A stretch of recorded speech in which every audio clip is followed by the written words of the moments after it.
welcome to the Holiday Cheer Make and Take video.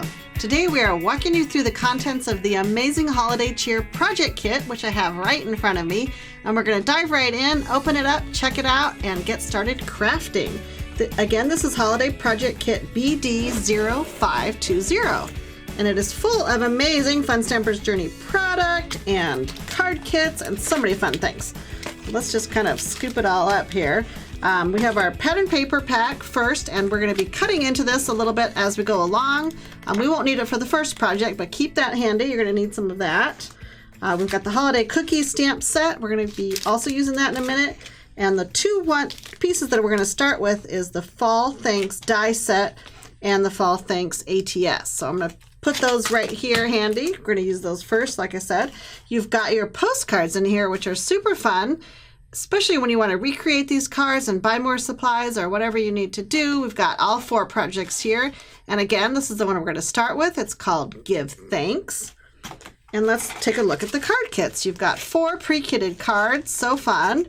And the one you're going to be looking for is the one that has the hazelnut card base. So that's the first kit we're going to be working with. It's got a really fun pre-embossed piece right here. So I'm going to again pull that out, tuck my other little goodies back in here for now. This die set you're also going to want to keep handy. This is the one that we're going to be using as we create this card. And it is a die set that Fun Stampers Journey released a little while back, but it's still one of our favorites. And this little leaf right here is going to be super, super perfect for this first card. So I'll keep that handy too.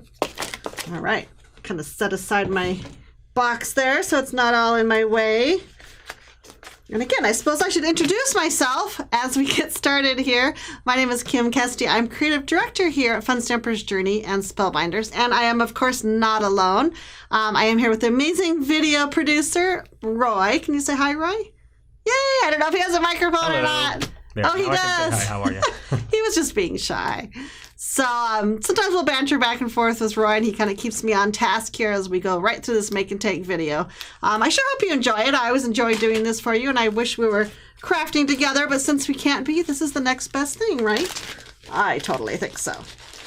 All right, so I'm just going to open my card kit here. This is, again, the Give Thanks card.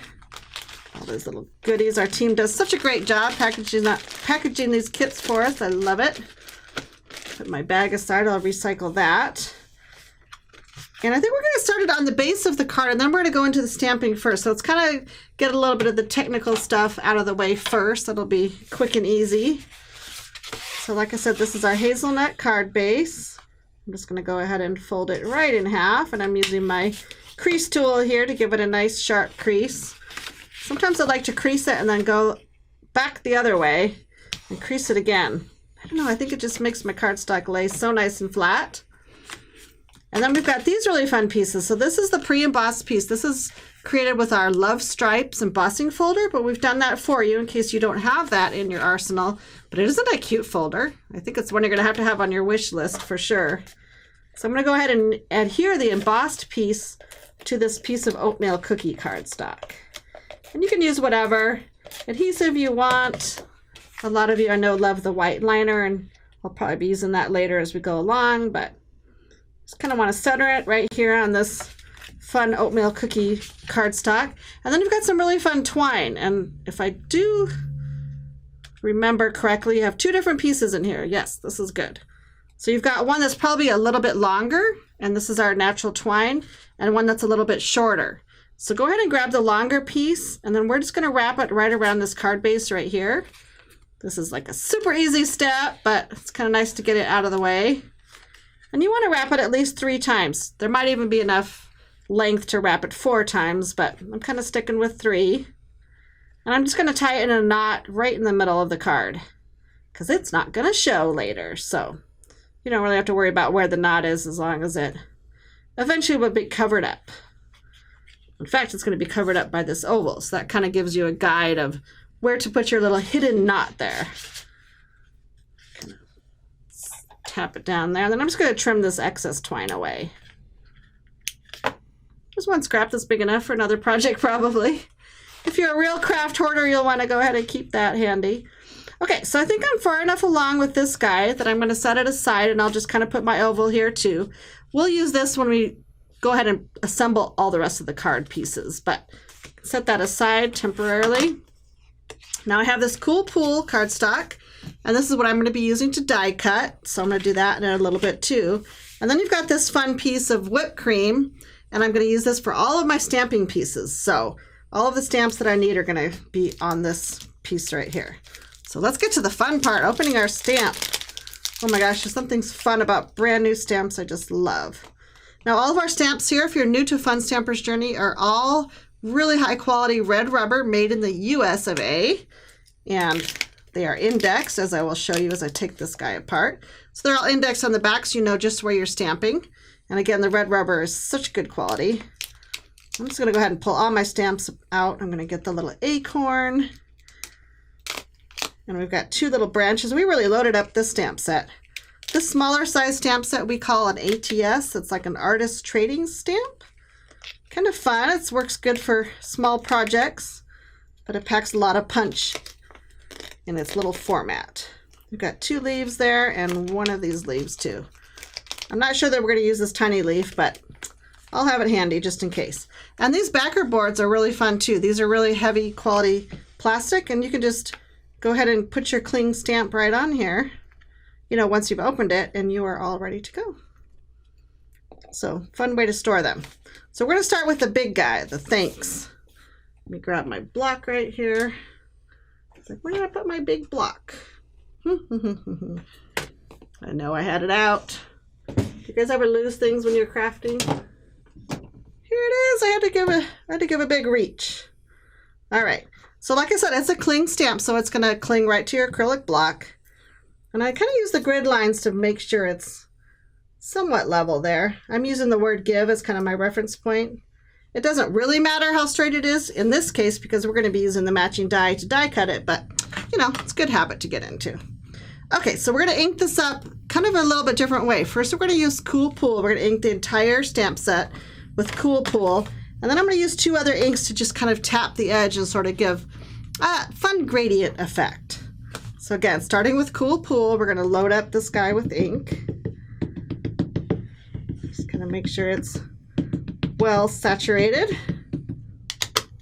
And then I'm going to take my Fresh Sage, so that's another shade of green, and I'm just going to kind of tap it along the top of this stamp. So I'm kind of wanting to get sort of part of the word give and maybe a little bit more of the rest of the sentiment. And this is a fun one. If you have scrap paper, you can practice this technique until you get just the effect you like.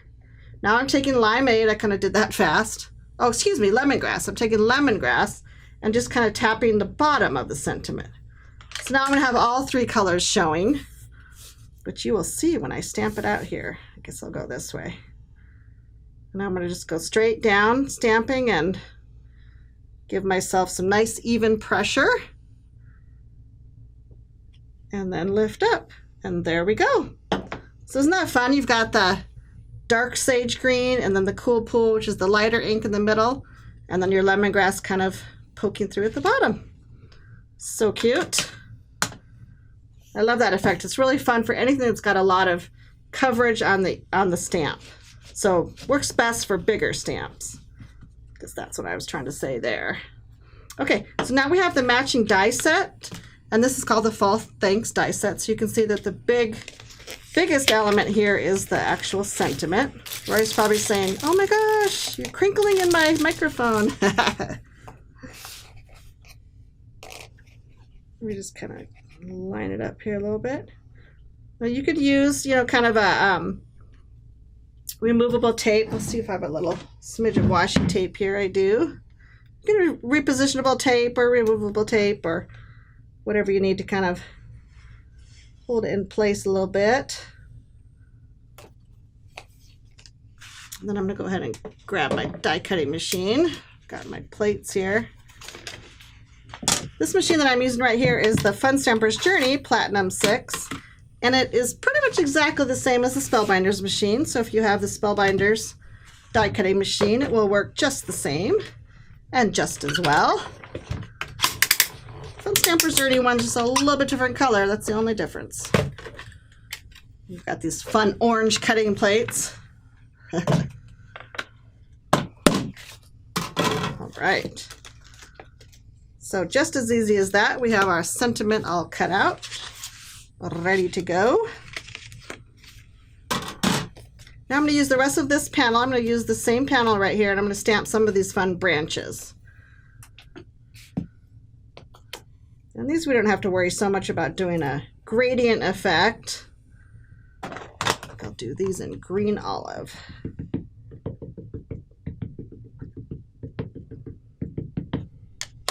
I'm going to color these in with a little bit of colored pencil just to fill in those leaves in just a minute, but I'll do my stamping first. Wipe them up a little bit. And I think I'll grab a teeny tiny block, one of my favorite blocks. People tease me about it. This is our little D block, and it's so cute and tiny. I love it. All right, I'm going to do our little acorn. I'm just using black licorice for this guy. I'm also going to color him in.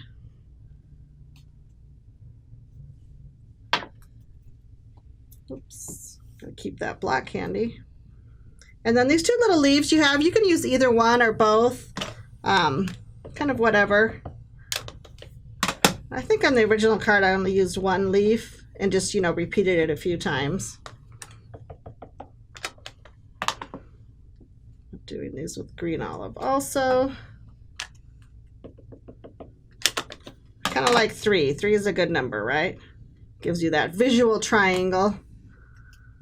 And then, yeah, I don't think I'll need the other little ones.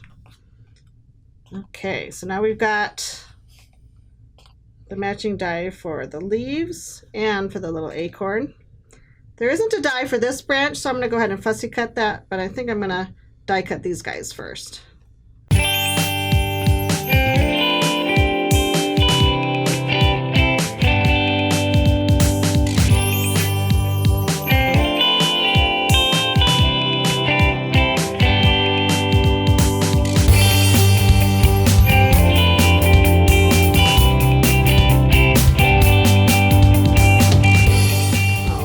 So now we have 1, let's see if I can pick these guys up,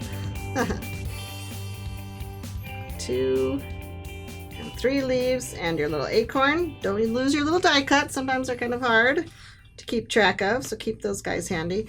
And like I said, these 2 branches I'm going to fussy cut. So I'm going to go ahead and use my amazing detail shears here. I'll kind of trim away this excess first of all. I'll kind of walk you through cutting the first one, and then maybe we'll speed up the second cut.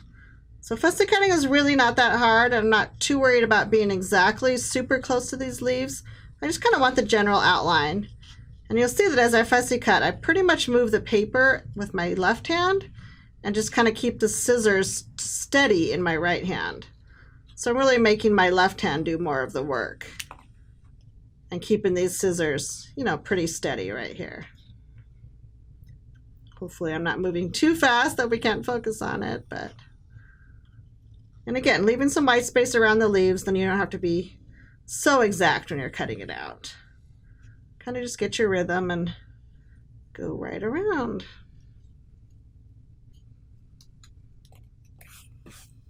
All right, so there's our first branch, and I will quickly do the second one.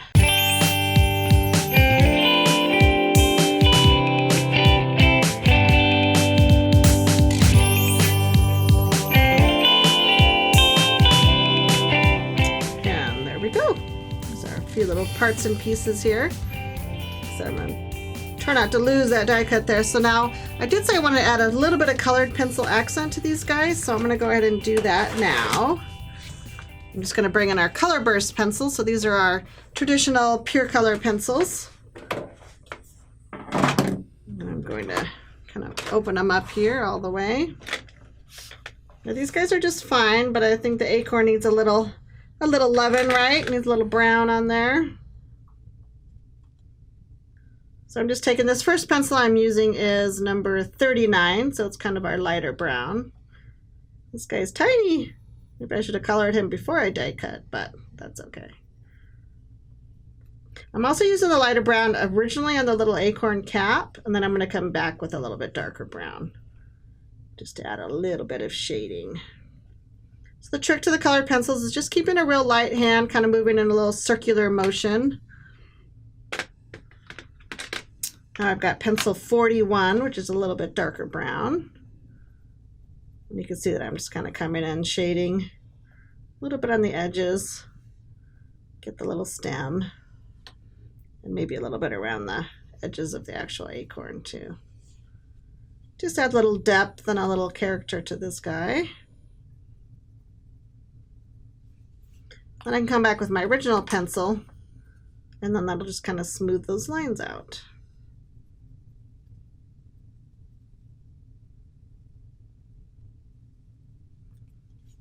There we go. Now I'll grab some green. I just wanted a few little accents to these branches. You don't have to do a whole lot. They're actually pretty cute just like this, but I'm going to grab my 23 pencil. I'm just going to add a little shading to the leaves just so they've got a little bit more texture to them. I don't even have to do the whole leaf necessarily. It's got a few little lines already, but you can do as much or as little as you would like.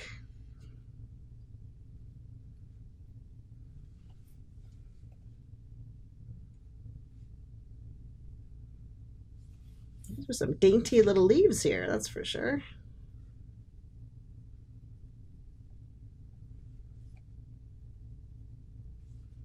I like how the two branches too are kind of like, you know, the opposite of each other. So if you want to create a little frame for your sentiment, that'll be super cute. We're going to use them a little bit more randomly on our finished card, but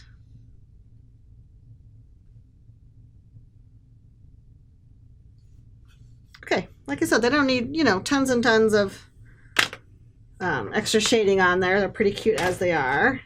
One thing I did, which I'm not sure if I wrote in the directions, but I did add a little bit of white. It doesn't show a whole lot because we're going to be adding Journey Glaze, but this is pencil number 48. And I did just go ahead and just do a little bit on the berries. You're probably thinking, okay, Kim, whatever, white on white, it's not really going to show. And it doesn't a whole lot. I can probably see it more in real life than you can on the video. But I am going to come back and do some little dots of Journey Glaze on top of those. So that'll kind of give me my starting point. All right, so we've got our sentiment, we've got our stems and our leaves and our acorn. And now I'm going to bring in, like I said, this piece of paper and that die set I talked about earlier, which is called the Journey Blooms Holiday Set. And I want to grab this leaf out of the die set.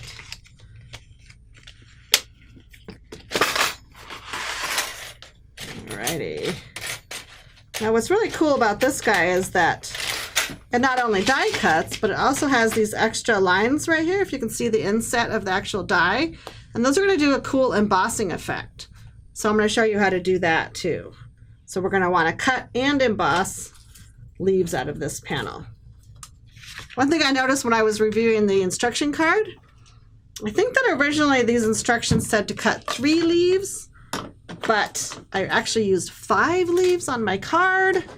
So if you're reading the instructions, you might have caught a little boo-boo right there, but that's okay. Cutting 2 extra leaves is not a big deal. We have plenty of paper here. All right, so I'm going to die cut first, and then I'll show you how to come back and emboss.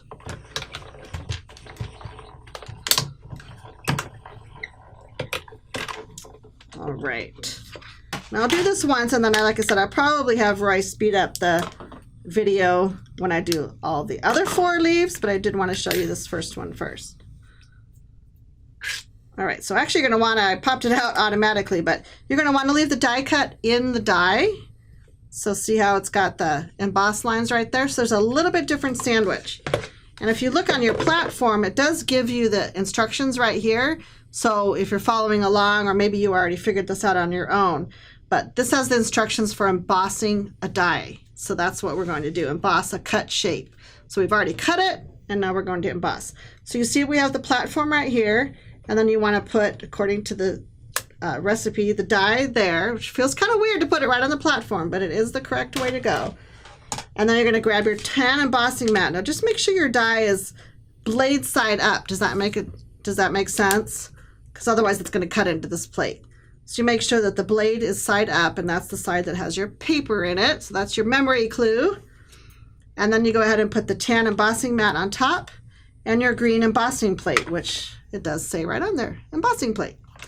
So that's another good memory clue. So now you run it through, and you will see that it just adds a really fun little amount of texture to your die cut. I just love how it looks. This guy out, and ooh, you can see it already, and we haven't even popped it out yet, right? How fun is that? Pop it out, it shows even more on this side. I'll kind of move this aside so you can get a better glimpse of it here. So there we go. So the leaf has got this really fun just embossed effect, and that is exactly the look we're going for from that special die. So I'm going to add some ink to it in a minute. But I've got 4 more of these to go, so I'm going to go ahead and die cut them, and I'll probably end up having Roy kind of speed up the video as I die cut all 4 of my additional leaves, and we'll just boom, boom, boom, get it done.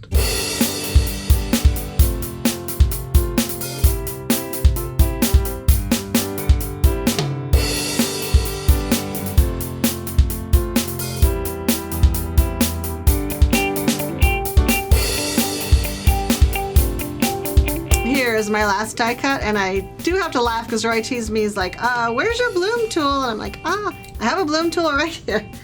So that's what you can use to pop out your die. You can either use the brush end, pop it out, or use the pokey tool to pop your little die out. So super easy.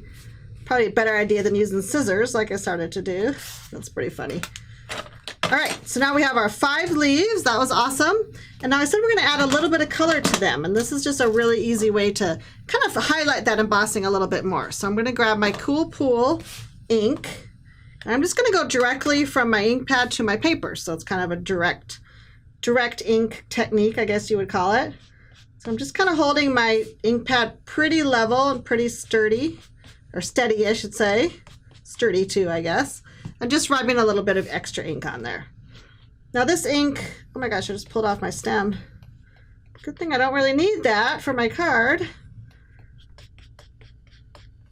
The nice thing about the Cool Pool when it goes on the Cool Pool paper though, is that it will dry a little bit lighter. So even though it might look kind of dark right now, because it's the same color as the cardstock, it's gonna kind of soak into the cardstock and be a little bit lighter on your final project. Right, and one more. So again, isn't that a fun way just to add a little more highlight to that texture we just created? I love that. Kind of gives the card, I don't know, a little bit of a shabby chic look or something like that.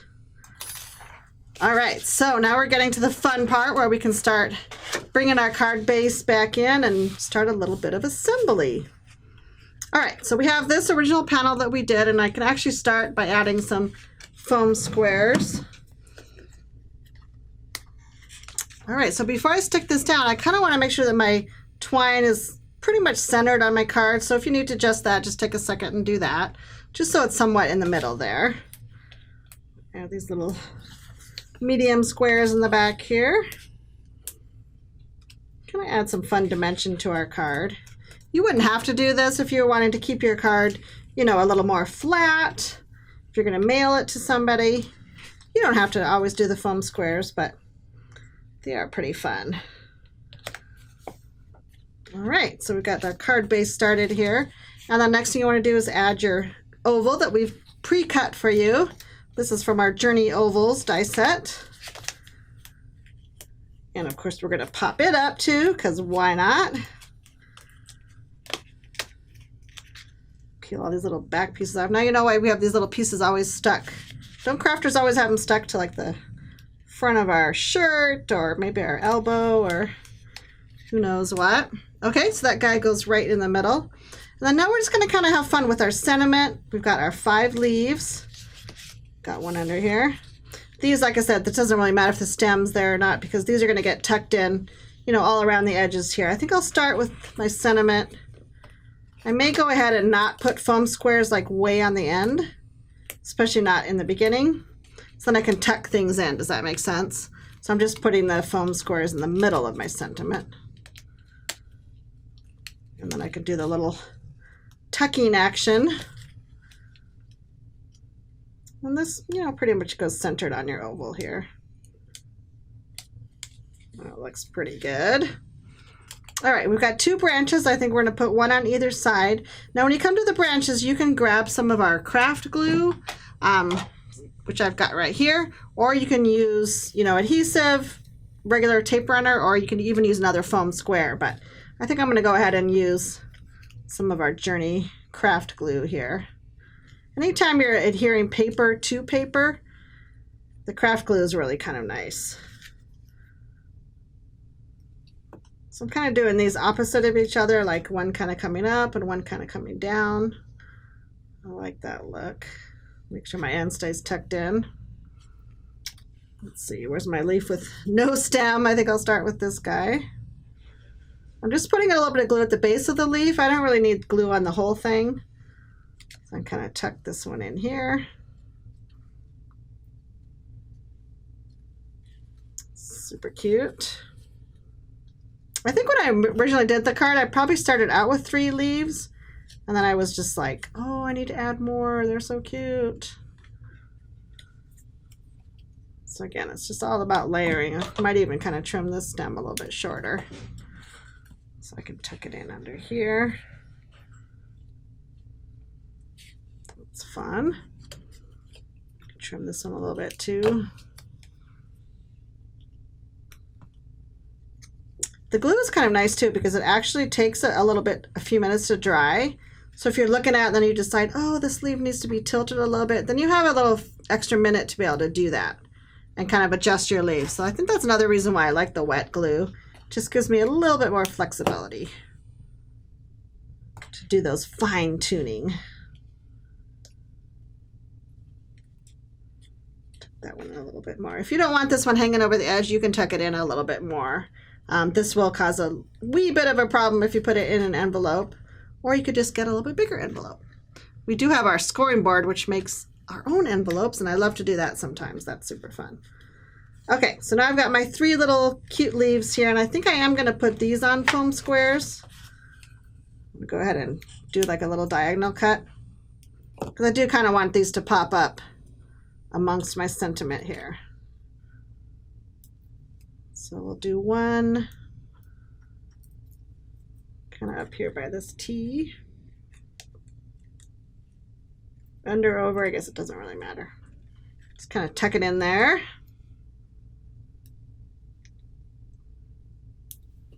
If your foam is a little bit too big, just kind of trim it away there.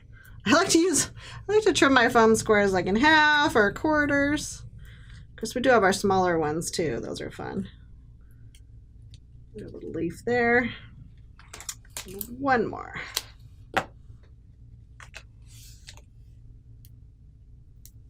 I'm going to put my acorn here, so I'm going to end up putting this leaf on this side to kind of balance out my little acorn. Right? Does that make sense? So I'm going to put my acorn, but before I do, I want to bring in the rest of my twine. Remember how we had 2 pieces of the twine?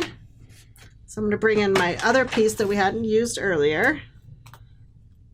And I'm going to do one of our FSJ famous triple bows. Now we do have some videos out there which you can find just by looking on our YouTube.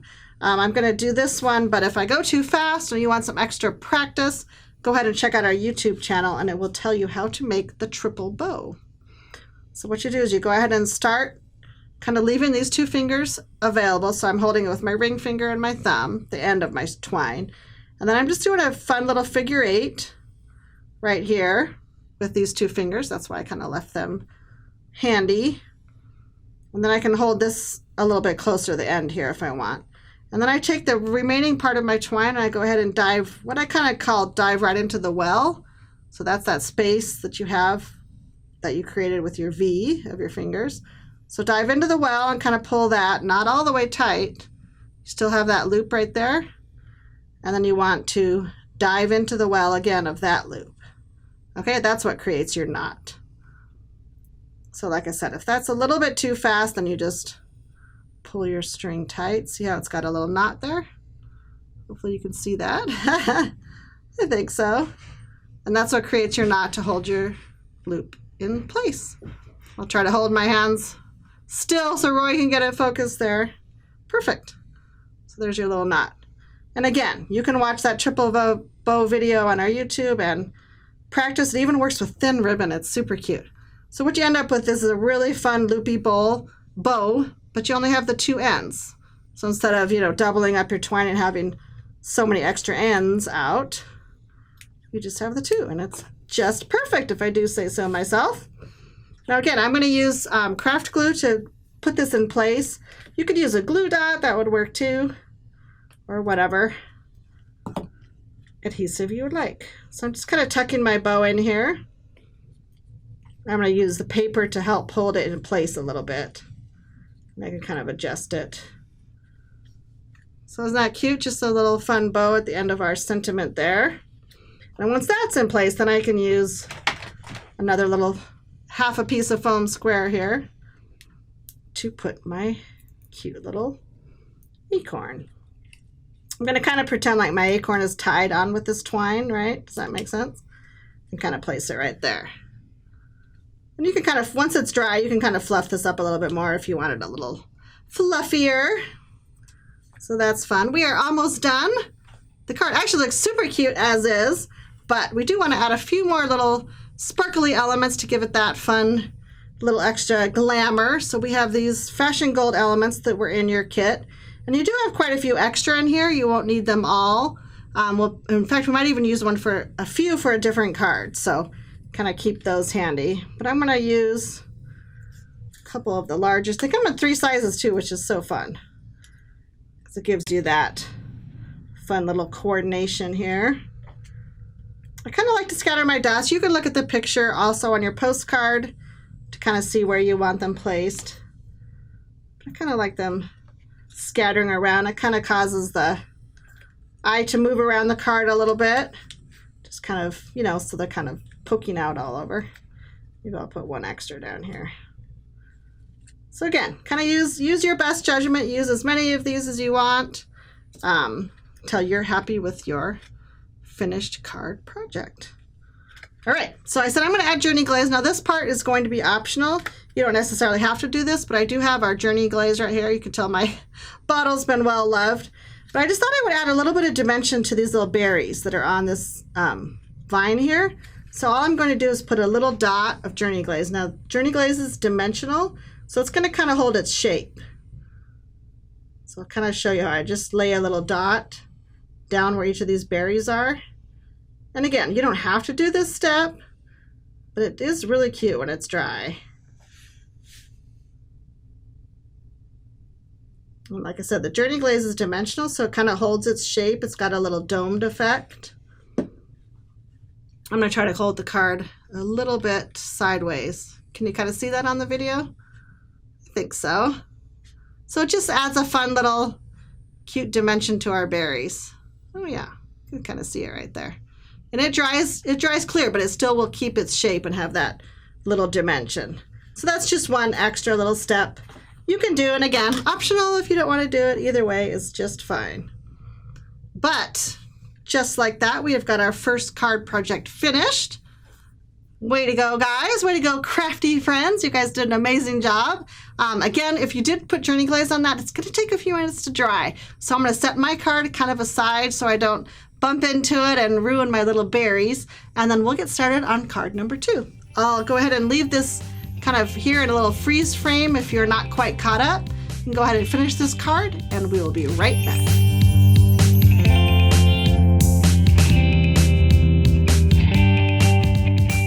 Alrighty then, card number 1 in the can, as they say. I think as Roy would say, right, Roy?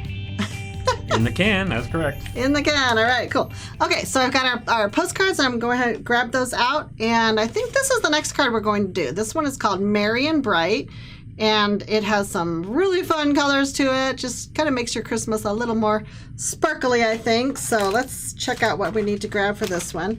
You are going to need your holiday cheer prints. So you can see we've got that fun little rainbow stripe right there, so I'm going to keep that handy. And then you're also going to need your Whimsy Woods die set. This is the majority of the cards, so we're going to be die cutting a lot of different trees out of a lot of different materials. That'll be great. Keep my postcard handy. We are going to need the stamp set mainly for the sentiment, the whimsy trees. We're going to use this little merry and bright sentiment. And then our third card will be using the rest of the stamp set. So I'll grab that out. And I can see that my kit is right on top there because it, again, has all those colorful pieces of cardstock there. So that one is perfect for what I need right now. All right. So I think I'm going to go ahead and grab the Whimsy Trees sentiment out of here, just so I can kind of set this aside then. Again, all of our stamps come on this clear piece of acetate. You want to go ahead and save that and recycle that or use it as one of our little non-porous sheets for techniques. It comes in handy for all kinds of things. I'll put the rest of the stamp set as it clings on this backer card. So you can see that the indexing will cling right to it, and that's a great way, like I said earlier, to store that. So I'll just keep my merry and bright sentiment here. Try not to lose that guy. Keep my postcard handy. My die set. And then I'll go ahead and open my little kit here. All right. So I did say earlier that I thought we might use these Fashion Gold, the extra dots from card number 1, but we don't actually need those. So those are just some extra ones. If you did use them all up on your card, that's fine. Otherwise, keep those for another project. This particular kit has a similar embellishment, except this time in silver. So this is our Fashion Silver accessory. This other little accessory bag, you want to keep that handy. We're going to use that toward the end of this card. And now look at all these fun things we've got here. We've got all these fun colors. We're going to be die cutting all of our little trees from these Fun Stampers Journey cardstock colors. Then you also have this mirrored piece of paper, which hopefully I'm not going to show right up my nose when I do this angling here. But this is our mirror silver paper. Absolutely gorgeous. And we're going to cut 2 trees from that guy too. But you know what I'm going to do first? I'm going to work on my card base real quickly. Go ahead and fold it like normal, and then I'm going to show you one extra little thing we're going to do with this guy. So again, kind of folding both sides. Now, it's kind of hard to tell on the picture, but the finished card is actually kind of what I would call a little bit of a peekaboo card. So I'm going to go ahead and grab my trimmer, and I'm going to trim a little bit away from this card front. So this front piece of my card. I'm going to go ahead and slide my trimmer in here. So I'm going to open up my card and just take the front piece of my card. And the Fun Stampers Journey trimmer is really cool because it's got grid lines built right in. They're not printed, so they're actually embossed in here, which is great because they never rub off or fade away. But I want to trim off 3/4 of an inch, and I know that these are all 1/4. So even if I don't have the measurement at the top, I know that I can just go 1, 2, 3. Slide that right over, and I'm going to get a perfect 3/4 of an inch trim right there. And that's what you want to trim away from the front of your card. I'll need the trimmer in a minute too for my rainbow paper. But so now when you fold your card, it's going to actually reveal the pattern paper, which we're going to put on the inside, right? Does that make sense? Yes, it does make sense, Kim. So your holiday cheer prints, you're going to have so many fun prints to play with. But the one I want to grab first is this little rainbow print. Now, all these prints are double-sided, which is super cool because you get twice as many patterns, right? And I'm going to bring my trimmer back, and I just want to trim 1 inch of this pattern paper. So again, I can count my little squares and go over 4 squares because I know that's 1 inch. Or, of course, you can use your measurement here. So I just want to trim away 1 inch, and I want to make sure my stripes are all going this direction so I get the maximum amount of color on my card front, right? If you trim the other way, you wouldn't get quite as many pretty colors. And now since I'm at this point, I might as well adhere this strip to the inside of my card so I don't lose it. Okay, so I'll just put some adhesive down, and then I'm just going to line up this strip at the very bottom. So it's just even with the bottom of my card. It's going to be a little too long because this is 6x6 paper, but that's easily fixed just by flipping your card over and trimming away that excess. A little bit there, a little bit here, and we are all good. I do it from the back because my cut ends up being a lot more even. Okay, so now this is the fun inside of your card. And then this is the outside, which is going to also reveal that little stripe. So super cute, super fun. You can add another sentiment on the inside if you want, or just leave it blank for your own special greeting. I'm going to set that aside. I think we'll do our die cutting next. This is the stamp we're going to use on this black strip here, but I'm going to do that in just a minute. I thought it'd be fun to dive right into the die cutting first. So grab your Whimsy Woods die set. Like I said, this is brand new in packaging, so exciting. A lot of times when I test our dies and create our original projects, I'm using what we call prototype dies. They don't always have the cute packaging, so I love to see them in the finished packaging here. All right, kind of get them all in a row here. You can go ahead and use your postcard for reference on doing the die cutting, or you can just follow along with me. Either way, I'm going to be working from left to right, doing our stacking our little die cuts here. So bring my machine back in, of course. So the first one is out of this Catalina Splash paper. I'm just die cutting our first little, I guess it's kind of a polka dot tree. Is that what it looks like? It's got a little fun little snow spots on it. And I will wisely use my bloom tool this time, like Roy would suggest.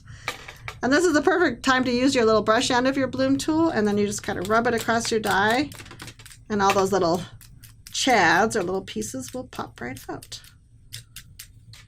There, super fun. I'm going to cut another one of these in just a minute with that same die, so I'll keep it handy. So there's our first one, our Catalina Splash. I have a lot of my dies under here. I better move them over. All right, so the next little whimsical tree is from Lemon Drop, and that's this little guy with this shape. Super cute. I'm going to get my paper in order here.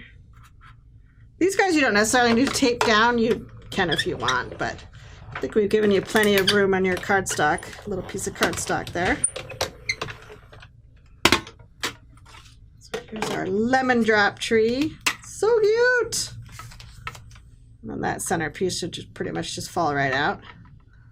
So love that one. I can just imagine doing a whole bunch of these cards, and what's really fun is that once you kind of start die cutting them, it's like you might as well die cut extra and you can make more cards, right? So this mirror paper, I'm going to need to get 2 trees, so I just want to make sure it's kind of slid over to the side there. This is the tall, skinny tree. And actually, while I'm thinking of it, I might as well do both trees at one time. This would be smart, save myself a little effort. So this is the other tree. You want both of these cut out from your mirror silver cardstock. A piece of Lemon Drop stuck there. Yeah, so you just need these 2 cut out, so you have plenty of silver paper there. I love how these die cuts come out of the mirror paper. So, so pretty. And they pretty much just fall out. This paper's got such a nice finish on it that they almost just kind of clean themselves right out. All little pieces go flying. Yay. How pretty is that, right? Just gorgeous. I can imagine a card with all of it cut of silver and gold mirror paper. It does come in gold, by the way, too. Love it. All right, let's get my little scraps to the side here. All right, so now we've got Limeade Splash. I'm going to come back in with that first die I used, the little spotted one. Do my Limeade Splash. And I think I've only got 1 tree left to die cut. Bloom tool to the rescue. You can also use the other end. This happens to be the kind of dental pick end it's really called the bent piercer, but you can also use that to clean it out.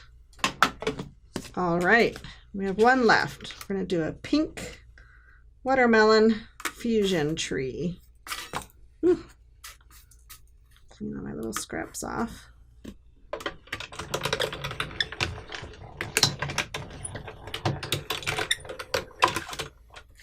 Alrighty. I can move this guy aside real quick.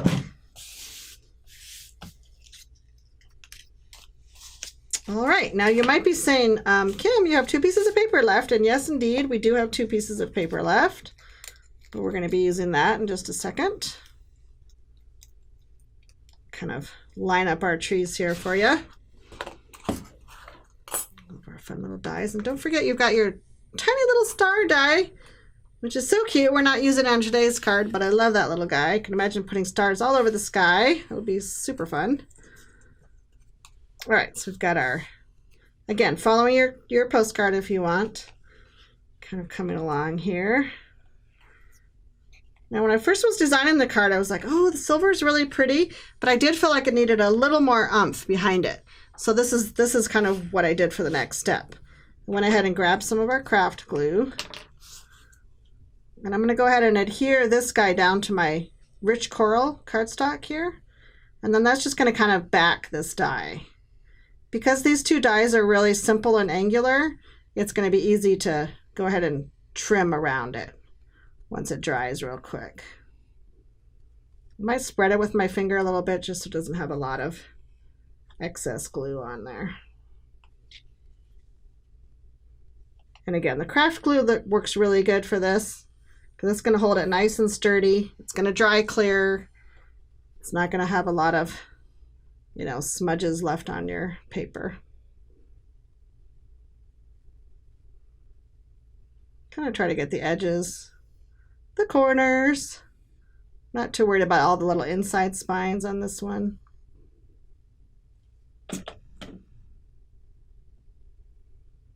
Again, kind of spreading my glue a little bit. And this one's going on our pool play.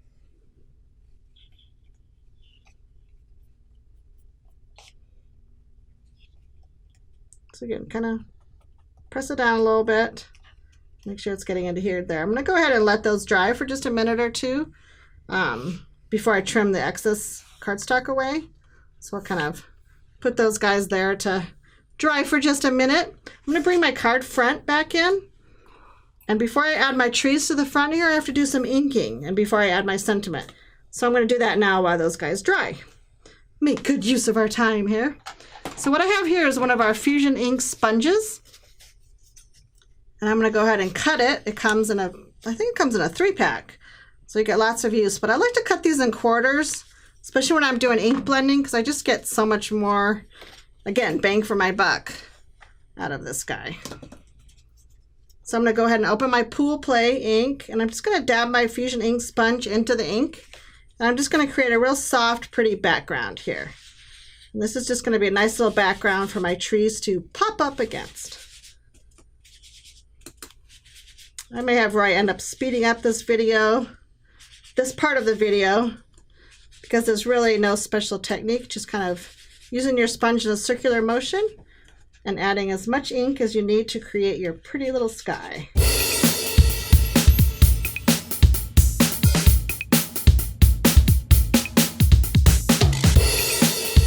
Okay, so I think we're pretty good here. I want to make sure that I get enough of the blue high enough so when I add my little stars and stuff that it kind of shows. And I'm not too worried here because this is where my sentiment's going to go. So I don't have to go, all the way down to the bottom edge.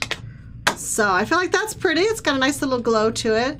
And this ink will dry slightly lighter than it shows right here too. So don't be shy about adding, enough of your Pool Play there to make it really glow. Super fun. Okay, so these don't take terribly long to dry. I feel like they're dry enough right now. So I'm just coming in with my detail shears and I'm just kind of cutting away around that die cut. Try not to cut your actual die cut because then it might get too skinny. But it's pretty easy because it's got a little edge on the die cut. It's pretty easy just to kind of follow along and trim that excess cardstock away. And even if you have a tiny, tiny, tiny bit showing on the edge, it's not going to matter. Nobody will notice, trust me. Oops, trim that away there. Right around my little tree trunk. And back over this way. Gotta get right in there. All right, Kim, do it. Okay, so look how cute is that? It's got just that, still got really that impact from that mirror silver, but so cute with the extra little cardstock trimmed away. I'll do the same exact thing with my Pool Play one here. And again, this one, because the lines are so straight, it's really easy. This technique might be a little bit more difficult with this die cut because of all the little curves on it, but you know, give it a try. It might be just fine.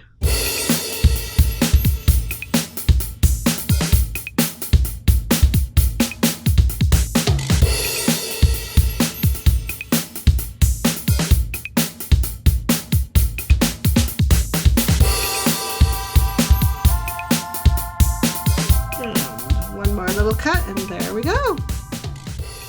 Oh, so fun. So now you should have, let's gather all of our trees together here.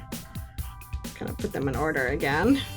Blue and yellow and red and green and pool play and watermelon. So you should have 6 little trees all ready to go now. Super cute, super fun. You kind of tuck my die set away here while I'm at it so I don't lose that cute little star. All right, so now this card is really a quick and easy one. All we've got left to do is stamp our sentiment and do just a little bit of quick embossing, and we'll be ready to go. So we've got our clear pigment ink, we've got our cute little Merry and Bright stamp set. One little tip that I'm going to share with you before I do my embossing is I'm going to grab some of our colorless blender. This is our pan pastel, and again, it's colorless, so it's not going to add really much of any color, and I just grab a little bit with my soft tool here. And this is a really fun tip for kind of an anti-static effect. So when I'm doing embossing and I don't want extra powder all over the place, I can just rub this on here. And it looks like it's adding a tiny bit of color, but that'll just brush off when we're done. And now when I come in with my ink and do my stamping, I'm not going to have tons of extra powder laying around on top where I don't want it to be, right? Okay, so I'm inking up my Merry and Bright, and I do have the ability to trim this a little bit, but I more or less want to try to get it centered on this strip of black licorice here. But again, I'm going to be trimming the top and bottom, so if it goes a tiny bit crooked, don't stress out about it. That's why we gave you a little bit of extra. Actually, I'm going to put this little scrap underneath so I can scoop up my powder. So now I'm just adding my white embossing powder. And you'll see that when we tap it off, isn't that nice? You don't have all these little extra flakes of white powder hanging around. I just love that. Love that tip. One of our designers, Miss Laura Williams, figured that out one day when she was doing some pen pasteling, and we've used it ever since. All right, so I've got my heat gun here. Probably should have warmed it up a little bit first, but we'll go ahead and emboss it, and I may have Roy speed up this part of the video just so I can go a little quicker for you.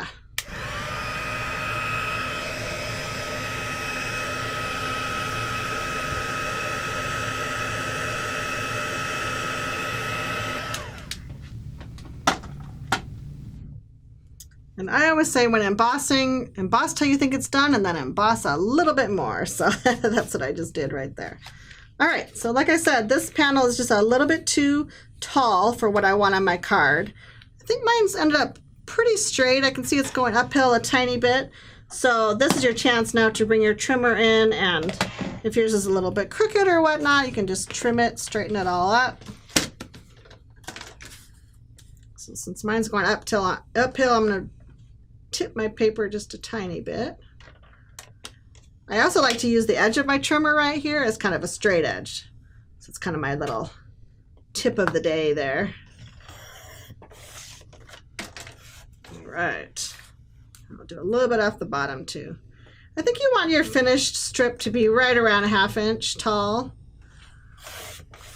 So trim it till you get it pretty close to that anyway. Nobody's going to measure it and check you out, but it is kind of fun to have a nice slim little sentiment there at the bottom.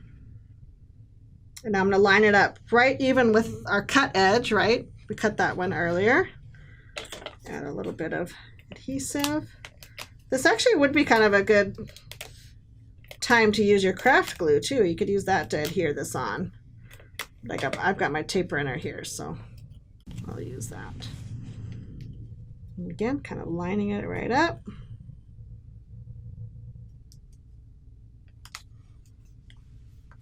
There we go. Isn't that fun? It just kind of gives that fun little pop of black and white at the bottom of your card there. Love it. Okay, so now I'll bring my trees back in, and guys, we are almost done with this one. Some of these trees are adhered right to my card base, and some of them are popped up with adhesive.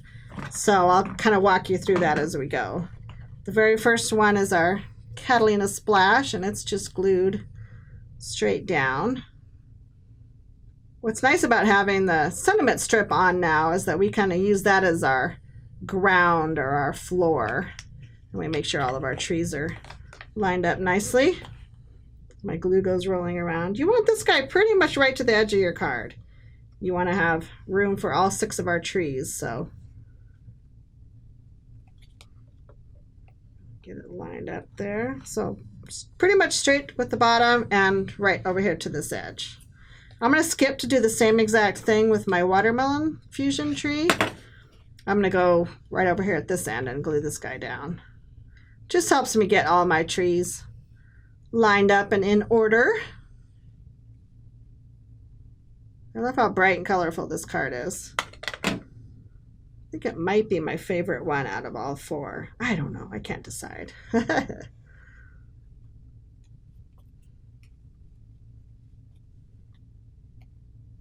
So again, kind of, the craft glue gives you a second just again to adjust it, make sure it's straight and even on your card. Okay, perfect. Now this little guy, now this is going to be a little bit tricky because we are going to add foam squares behind, but obviously it's pretty tiny. So I'm going to take my foam squares that I have and I'm going to cut them into 4 different strips. I know, can you believe this? It's like crazy. Obviously, if you wanted to just put your tree down flat, that would be perfectly fine too, and it would just be quite as adorable as it is by popping it up, but I kind of like dimension on my cards, so I'm willing to go to the effort of putting these little strips on here. So I'm kind of choosing some strategic areas to add my foam. I might even cut this one a little bit smaller. Got to have a little bit of steady hand to get them on here. I can just hear some of you who I'm going, no, Kim, I'm not putting all those little foam squares on. And again, that's perfectly fine if you don't want to. I want to make sure it doesn't show through. So I think that's pretty good. I think that's enough to get my card, to get my little tree popped up here. Peel the little backs off. So get off, get off. All right, and then this card is going to kind of overlap your little blue tree, your Catalina tree, and kind of go right there on top. So see, it is pretty fun when it pops up like that, but it's just a little bit, just kind of a fun thing to do. Again, optional if you don't want to. Now this next tree, this one would be pretty easy to pop up, so I am going to go ahead and do that. Cut one of these at a little diagonal. Keep that one there. This is our rich coral tree. And I'm actually going to kind of tuck it under my yellow. You can do it on top or underneath, whichever. Just kind of put it right in there. All right, this one gets glued down straight to the card front. My little craft glue here.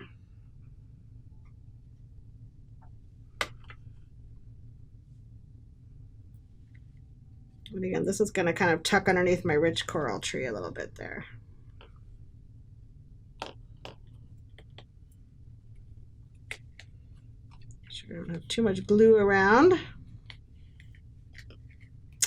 Looking so cute already, right? So now you have just enough room to put your pool play one, and this is actually going to kind of overlap both of your trees there, which is just fine. That's what you want it to do.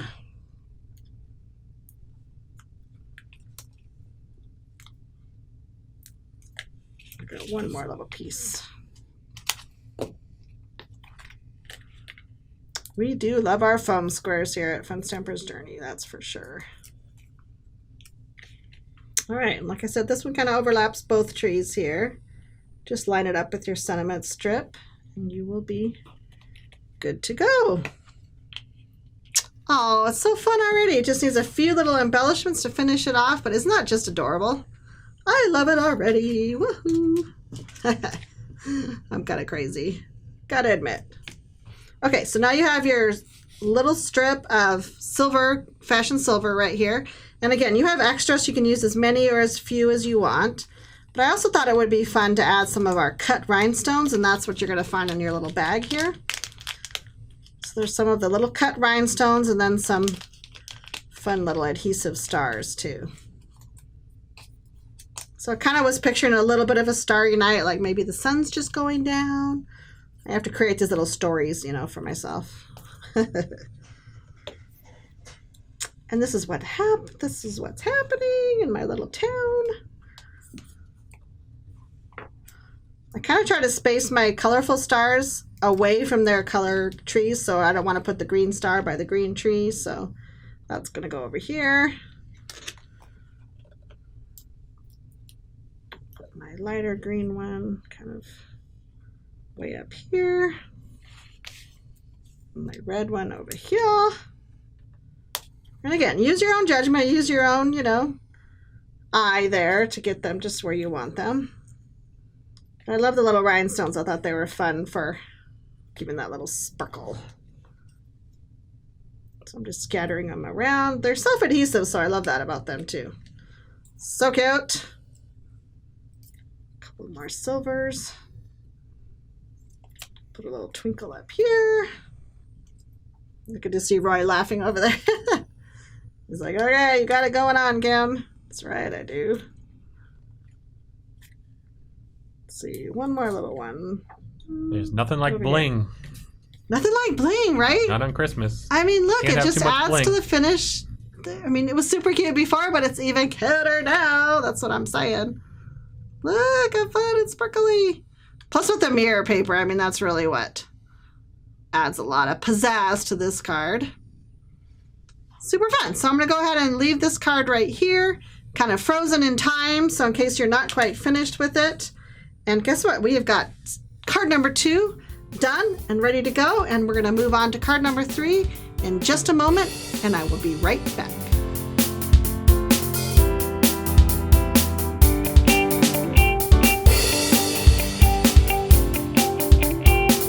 Okay, now that we've taken a little break, hopefully you took that opportunity to do a little, you know, breaky break, have a little snack. Roy and I certainly did, so we're back and ready to go for card number 3. So you guys ready? All right, let's take a look at card number 3. This time we're going to be working on the Christmas cookies card. Love this one. It's so much fun. It's got a little bit of coloring, a little bit of inky action there. Absolutely love it. So you are, of course, going to need your Christmas cookies, holiday cookies stamp set, which I've got right here. I'll give it a little open up here. Grab it out.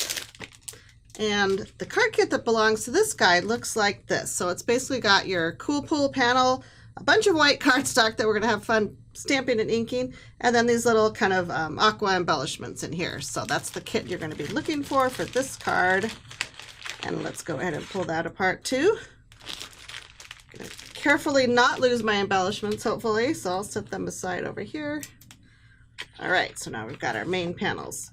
I'm going to peel my stamp set off real quick. Keep my little acetate there for a future project. Okay, so when I'm looking through this card kit, I just want to point out a couple things. You're going to obviously need this for your little mat and this for underneath your tablecloth. And then you have a couple pieces of paper that are almost exactly the same size. So one of them you're going to need for your card mat, and that's the little bit smaller one. And the way you can tell, well, I'm just going to fold this in half and then I'll show you my little tip and trick here. So you're going to need a card mat. So this is the smaller one. So that's hopefully what I said a minute ago. You're going to need the smaller of the 2 white whipped cream panels for your card mat. I'm not exactly sure why we didn't cut these exactly the same, and honestly it doesn't really matter, because if you accidentally use the wrong one, then you can just trim the bigger one down. It's not a big deal. But if you want to be really precise, you want to keep the smaller panel, because that is the exact size of your card mat. So see, if you put it on your actual card, you'll be able to line it up and you'll know that, okay, this is the one that totally fits the front of my card, right? So it's just your standard card mat size. So because I folded this and I have my card mat, I'm going to set these 2 pieces aside. I'm actually just going to put them right now with my red and my cool pool panel. So those are all tucked away and put aside. So now what I have left is this larger piece of whipped cream. I'm going to do all my fun stamping on this piece. And then you have this one extra piece for your sentiment too. So you can, set that aside for your, we'll stamp that last, the sentiment piece. I think it's kind of fun to go in with just all the fun little images first that we're going to stamp. So all you need is your basic black licorice ink. And I'll grab a few of my little block sizes here. And then we're just going to go to town stamping away. I'm going to get both of my little oven mitts. Let's see. I think I want this one that kind of is my oven mitt with a little thumb pointing down. Although, again, it doesn't totally matter. This card is really fun. It's just all about mixing and matching all these fun little elements on this, the card front. So if there's a cookie that I chose that you're like, oh no, I like the other cookie better, totally fine. You can just do whatever your heart desires. I'm going to pull out the little cookie jar. And then I love all the shapes of the cookies, so I'm going to definitely grab the star. I'm going to grab the little bell. I think that's adorable. But again, you pick your cookies, whatever ones you want.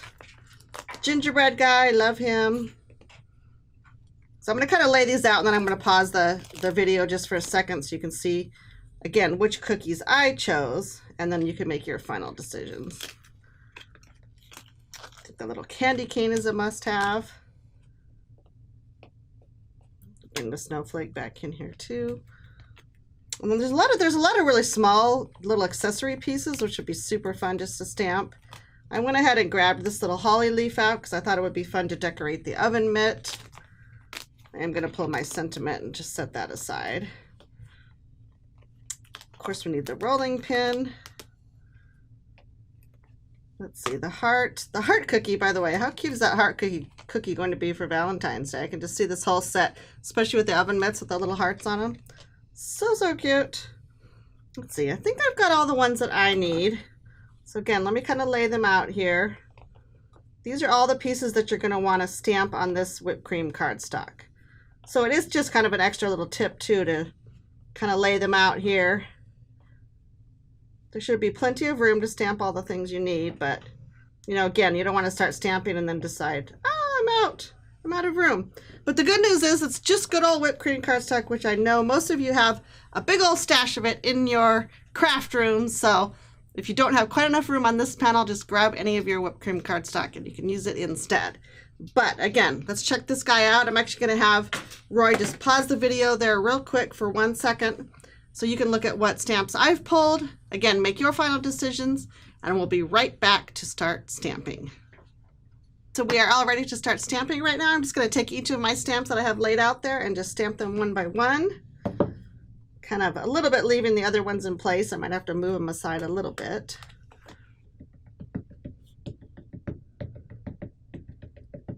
Again, I may end up having Roy speed up this part of the video a little bit, so I'm not going to talk a whole lot while I do my stamping. Oh, well, that was good. Picked up a few extras there.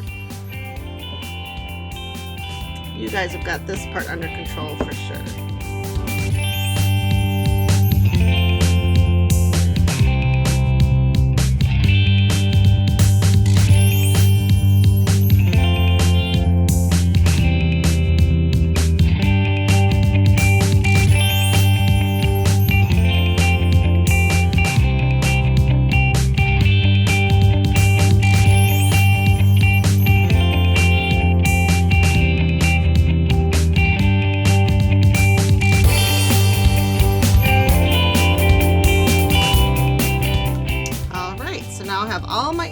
Done on my whipped cream cardstock here, all ready to go. We are going to be fussy cutting virtually every single one of these out. So again, I'm going to color them first and fussy cut second. But I thought while I have my ink and my little blocks out, I'm going to go ahead and stamp my sentiment. Remember, I said we're going to reserve this panel for our sentiment stamp. So I'm going to go ahead and just do that. So then pretty much all my stamping is going to be done.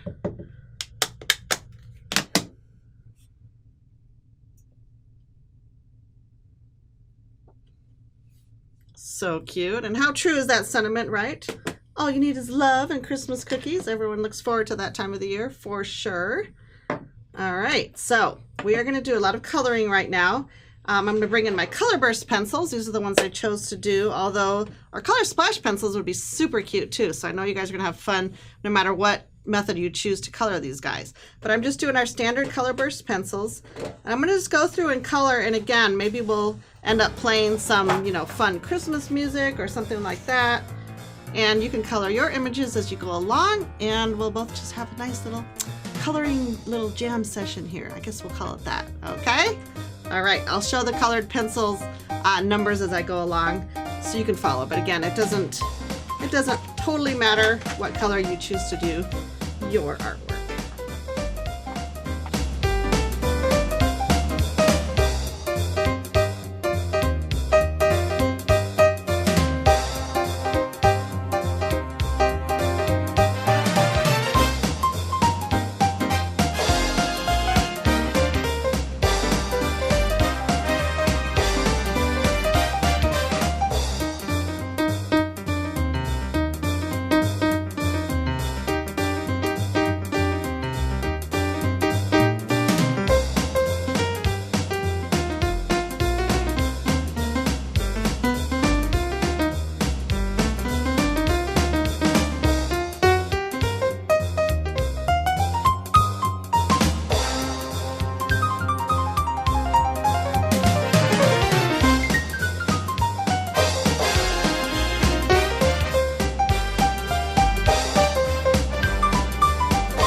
I'm pretty close to being finished right now. I realized as I started coloring all of these that on my finished card I did not end up using the little rolling pin. It's so cute and so adorable, but as I laid out my card I realized that I didn't have room to tuck it in.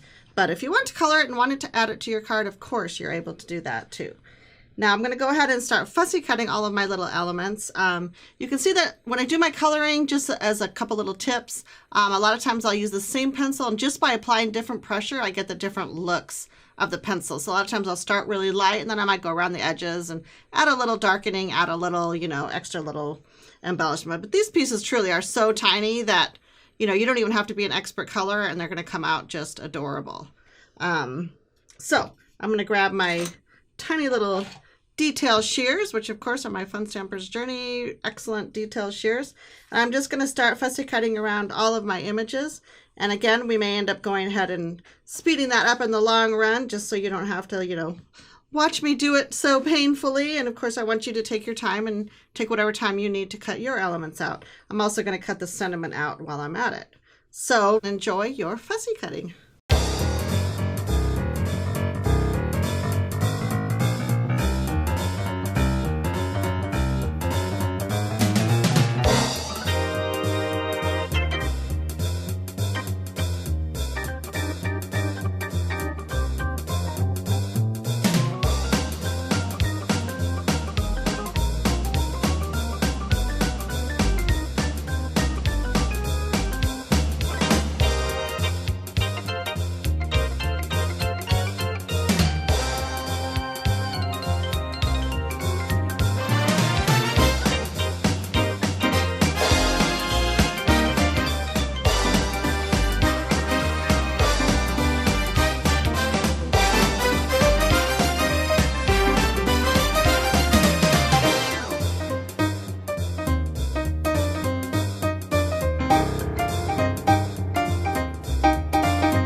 so I think we've had our marathon fussy cutting session here.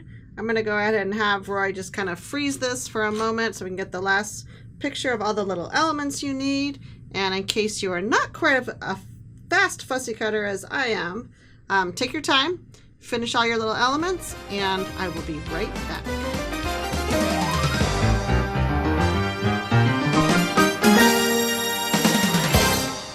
All right, awesome. You guys are all cut up now. I've got all your cute little cutie pies colored.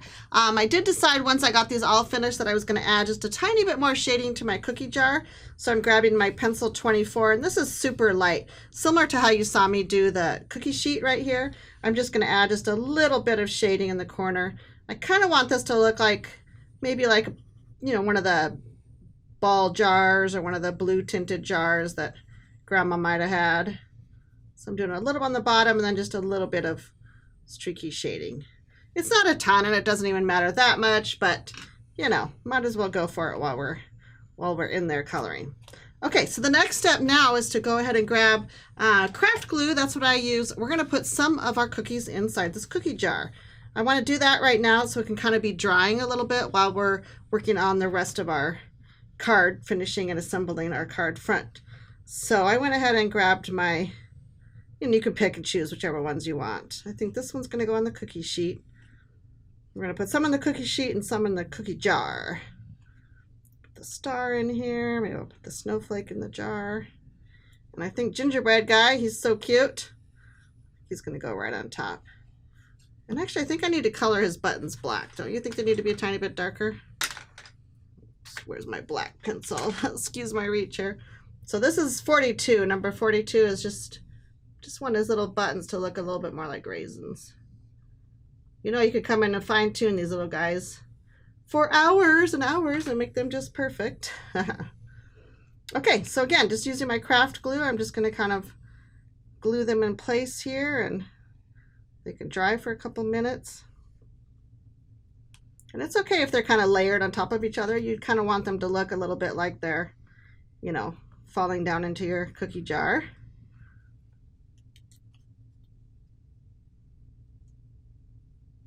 The jar would also be really cute with one of the sentiments stamped right on the outside of the jar, and you made it more like, you know, a solid canister type of a look. Super cute. I know you're gonna have a blast with this set. Can overlap my bell a little bit on top. My little star I might kind of tuck behind my candy cane there. Kind of nestle it in there. So again, get enough glue on there so they lay nice and flat. We are going to be adding journey glaze on top of this guy to really make it look like a glass jar. So you want to make sure that these are adhered in there pretty good. All right, let's get our little gingerbread guy in here. He just came fresh out of the oven. Gingerbread man, right? Run, run as fast as you can. You know, you guys are all singing it right now. And our cute little tree. All right, so fun. And then these other elements we're going to just kind of add in when we assemble our card. All right, so we talked about journey glaze. I didn't really journey glaze any of the other elements, although you certainly could add, you know, whatever you wanted to. But I did want to put a nice coat of journey glaze all over where my glass jar is. So those of you who know, our journey glaze is really dimensional, and you could do multiple layers on this cookie jar. I'm only going to do one layer right here, but I'm going to do a fairly thick coat. But you absolutely could let it dry and do a second coat on top when it's, you know, when the first coat is dry, and oh my gosh, it would look really, really cool. I'm just going to go ahead and start applying at the top. And again, you can move it around for a little bit. It obviously doesn't dry instantly. In fact, once you get your layer of glaze on here, I would set it aside for a good 10-15 minutes and really let it set up nice. I'll try to come in pretty close when I get it done and show you this really lovely dimension. But it dries really clear, and unlike some other glazes you may have used, this doesn't bubble at all, and that's what I love. It doesn't get all those little air bubbles that are super annoying.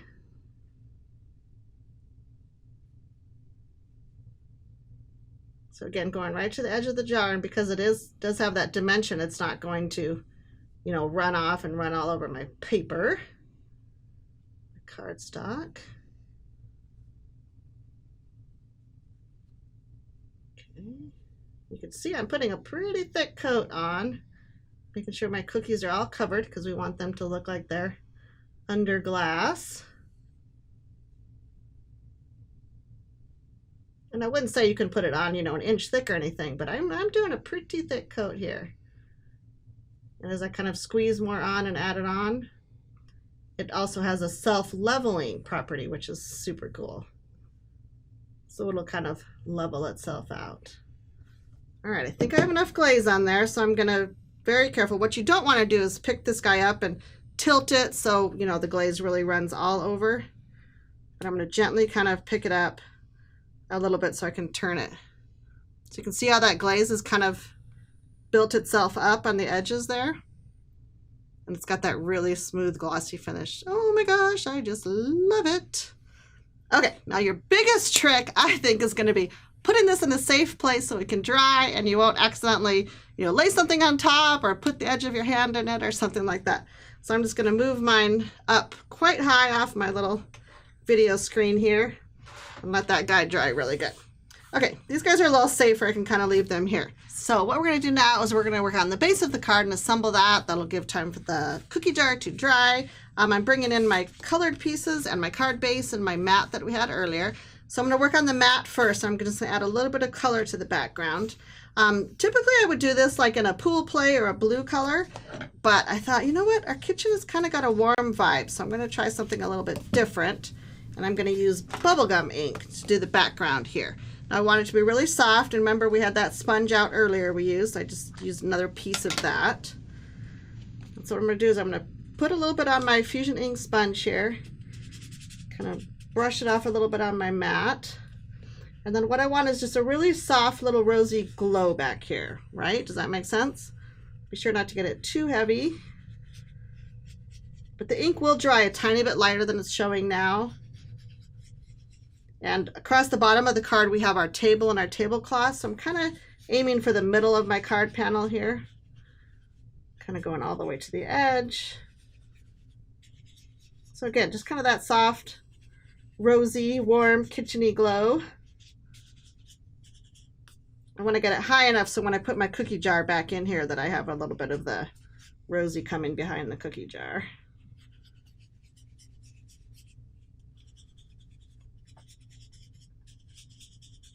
So again, just kind of an ink blended look. I'll determine if that's enough when I start laying my pieces. I think it looks pretty good though.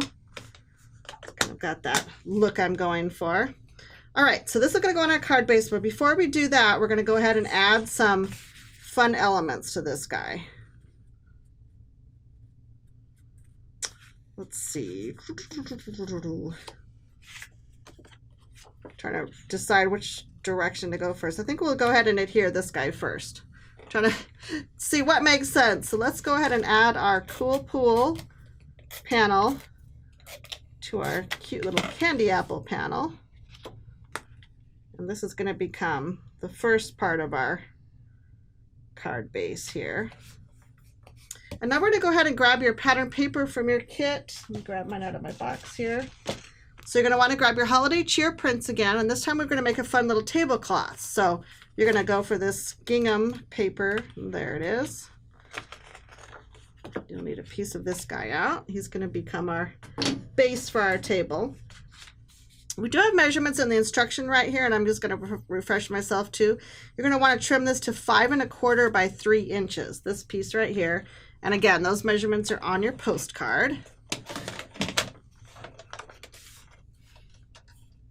So the 5 1/4 is pretty much your width of your card, right? So that's kind of your typical card mat. So that's why we want it 5 1/4. And then we'll trim it down to 3 inches. So you can use the other scraps for a different project. So now you have what essentially is the beginning of your tablecloth here. So this is going to be a fun one to trim. You can either do it with your trimmer or you can do it by hand.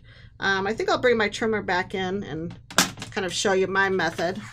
We really just want to add a point to this tablecloth, okay? So you can eyeball it. You don't have to, you know, exactly measure it or anything like that. I'm looking to go about 1/3 of the way in, but here's kind of a key. I want to leave the top corner of this table squared off, so I'm not going all the way to the edge. Does that make sense? So I'm leaving the top, what's going to really give my effect of a flat tabletop. I'm just going to leave that intact.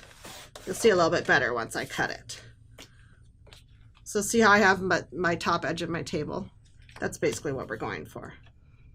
Now I'm going to do the same thing with this guy. I'm going to have my top edge of my table. I'm going to swoop off a little bit extra. I'm not going to go straight to this point. Maybe somewhere about there. Again, kind of eyeball it, kind of, you know, do a little measuring if you want. My main thing is once I get it on my tabletop here, I just kind of want to see, you know, how high it is, if it's too long, if my little tablecloth is hanging down too far. I think that once I get it on my card base, I should grab my card base here. You know, don't forget you have that little bit extra room on your card base.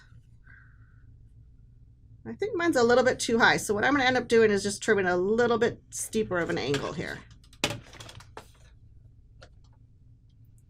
Just want to trim off a little bit more of my, of course now it ends up almost centered, which that's okay. So I'll kind of leave that right there, see how far we've gotten, and kind of check that out once we get a little bit farther into our card assembly. All right. So you can see as we start adding this piece right here that's how we've got that golden glow from our rosy glow from our kitchen right there. So I'm going to go ahead and adhere this guy on.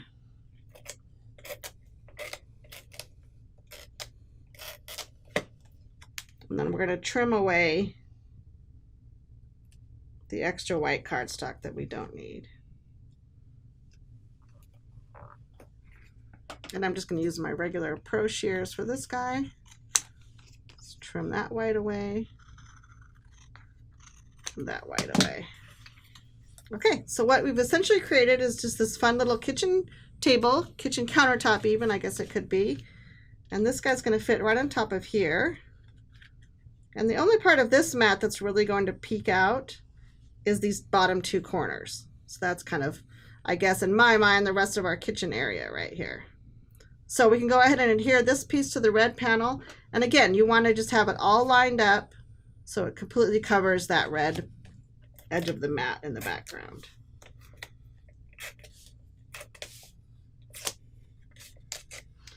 You know what I realized as I'm doing this? I didn't tape it down regular, I popped it up.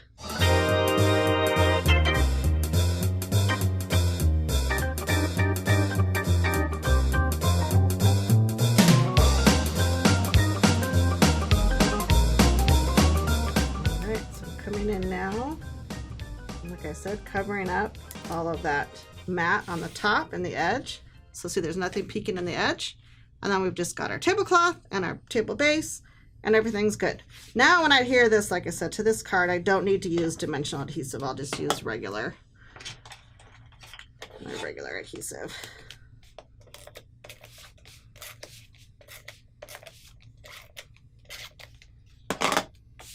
Right.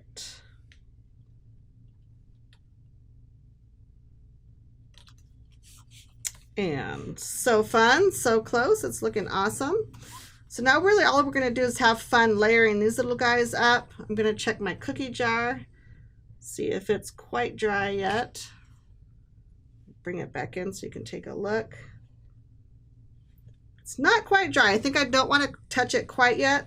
So I'm gonna go ahead and leave these pieces right here. I'm gonna have Roy freeze the frame for just a minute. We'll make sure your cookie jar is dry and my cookie jar is dry, and we'll be right back to adhere all of our pieces together.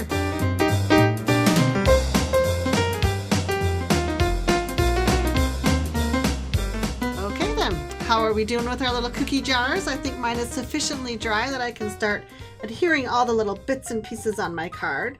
So we've got our sentiment, our cookie sheet, all the little goodies. So I'm going to go ahead and grab some foam squares. I am going to start with my cookie jar because he's kind of my biggest piece on the card front here. Oh, the little squares, right? Okay, so my cookie jar is basically going to kind of just anchor my tablecloth here in the corner. And then once I have this, then I can kind of, you know, keeping in mind that my sentiment's going to go somewhere over here, I can start building the rest of my pieces in. And I guess I think that some of the fun of these cards is that everybody who makes this card, it's going to come out a little bit different. Maybe your tablecloth's a little bit different. Maybe your cookie sheet's a tiny bit different. You know, it's really just what makes the cards super fun. Grab my little scissors and snip one of my foam squares here for my little whisk. It's so cute, this little whisk. I kind of just layered the whisk on my original card, kind of on the cookie sheet a little bit. In fact, I could put a little tiny dab of glue underneath there just so it kind of holds. It doesn't need a foam square there, of course. I've got my hot pad. And the hot pad's going to be, of course, kind of holding my cookie sheet here. When I did the original card, that's why I did the little holly leaf. I felt like there was just kind of a little gap right here. So I was like, how cute to embellish my little hot pad here with my holly leaf.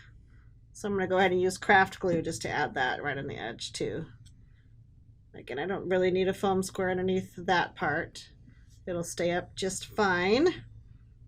Stay down, whisk, stay down. Forgot enough glue there. All right, so then I will also pop up my sentiment. A couple little stickers behind here. Put on that edge. That looks super cute. What I think is really cute about the sentiment too is that you could color in the little letters that say love. Like that would be awfully sweet. I didn't really think you needed to on this particular card, but that certainly is an option. I gotta make sure it's straight. It's kind of handwriting, it doesn't really matter, but okay, so then all we have left is some of our little gems here. I'm gonna put my 3 sparkly ones kind of going in a line across my card, and then add in your other 2 little enamel dots. One here and one here. So let's just kind of remind me of a little bit of sprinkles on a cookie or something fun like that. So how fun is that? That is just a fun kind of scene building card. I love doing these types of cards. I certainly probably would not mass produce 100 of them or anything, but I just love all the little elements that you can mix and match and really come up with your own creation. So I'll kind of put that card right there in the center. That little guy is all done. That's card number 3. So if you need to, you can pause the video right now for a few minutes, catch up, and come right back and we will start on card number 4.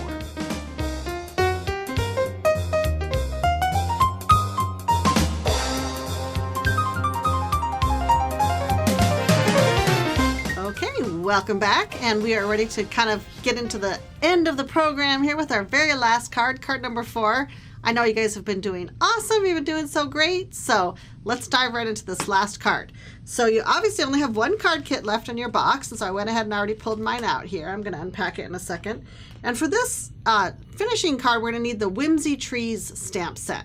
So we did use the stamp set, just the sentiment earlier. So go ahead and pull that guy back out and have it all ready to go. And we're going to use pretty much every single image on here, so it's going to be really fun. I love this card, how it turned out. All right, let me go ahead and open my kit here. You will see the largest piece of paper, as always, is the card base. So I'm just going to quickly fold that and kind of set it aside. We won't need it right away. Where's my little crease tool? Here it is. Crease it nice and good. All right, so we can set that aside. And now you've got a larger panel of whipped cream and a pre-die cut piece, which is super fun. And then you've got your smaller piece, which fits on this rich coral mat, and a little small rectangle for your sentiment. So I'm going to set this aside, and in fact, I'm going to put it just right here with my black licorice. Well, actually, it doesn't go with my black licorice. I'm putting it with my clear pigment ink. That'll remind me to stamp the sentiment with that. So that'll be my reminder not to lose that piece. And then this panel right here is really the main panel that you're going to be stamping on. So we can go ahead and put these other 2 panels to the side. This one is pre-die cut for you. So when you have a chance, you may want to go ahead and clean out if there's any of the little die cut holes that are still in there. Just take your time and use your bloom tool or use, you know, any little thing that pokes out the additional little holes. So this is actually a Spellbinders die. Absolutely gorgeous. And we thought it would be fun to mix in with this particular card, but our little elves are pretty darn good, but they didn't stop to clean out every little piece of your die cut. So go ahead and finish that when you have a chance, and I'll work on finishing mine here during one of the breaks too. Okay, so we're going to start with a smaller piece of whipped cream, like I said. Keep your big one in reserve. We're going to stamp some other trees on there.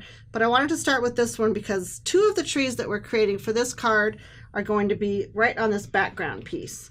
And by the way, if you're following along with your postcard, go ahead and grab this guy out. It is called the Spread Christmas Cheer card. Again, card number 4 that we're working on. And you can see by the photo that these two trees in the back, these are the two trees that are stamped directly on this smaller panel. So that's what we're going to start with. Kind of get you up to speed here. So I think I'm going to start with my little scritchy scratchy tree. I guess that's what I call it. It almost looks like a little scribble tree or something, right? Isn't that cute? Kind of put it on my block here. And this one is a combination of two different inks, and they're right here. They're Turbo Teal and Fresh Sage. So what I'm going to do is I'm going to ink my little tree up with Turbo Teal first, mainly concentrating on getting it on the top of my tree, although if it goes in the whole thing, that's fine too. Make sure it's good and inked up. And then I'm going to take my Fresh Sage, and I'm going to kind of tap my Fresh Sage more toward the bottom of the tree.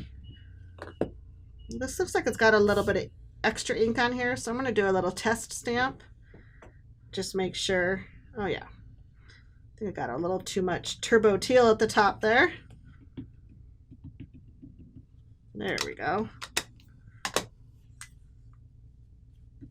And again, adding my Fresh Sage at the bottom.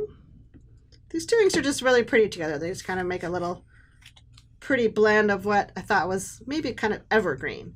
So I'm going to position my stamp so it's fairly high up on my card. I know that I have to leave room for my other tree below here. So I'm kind of guessing that it's in the upper right-hand quadrant.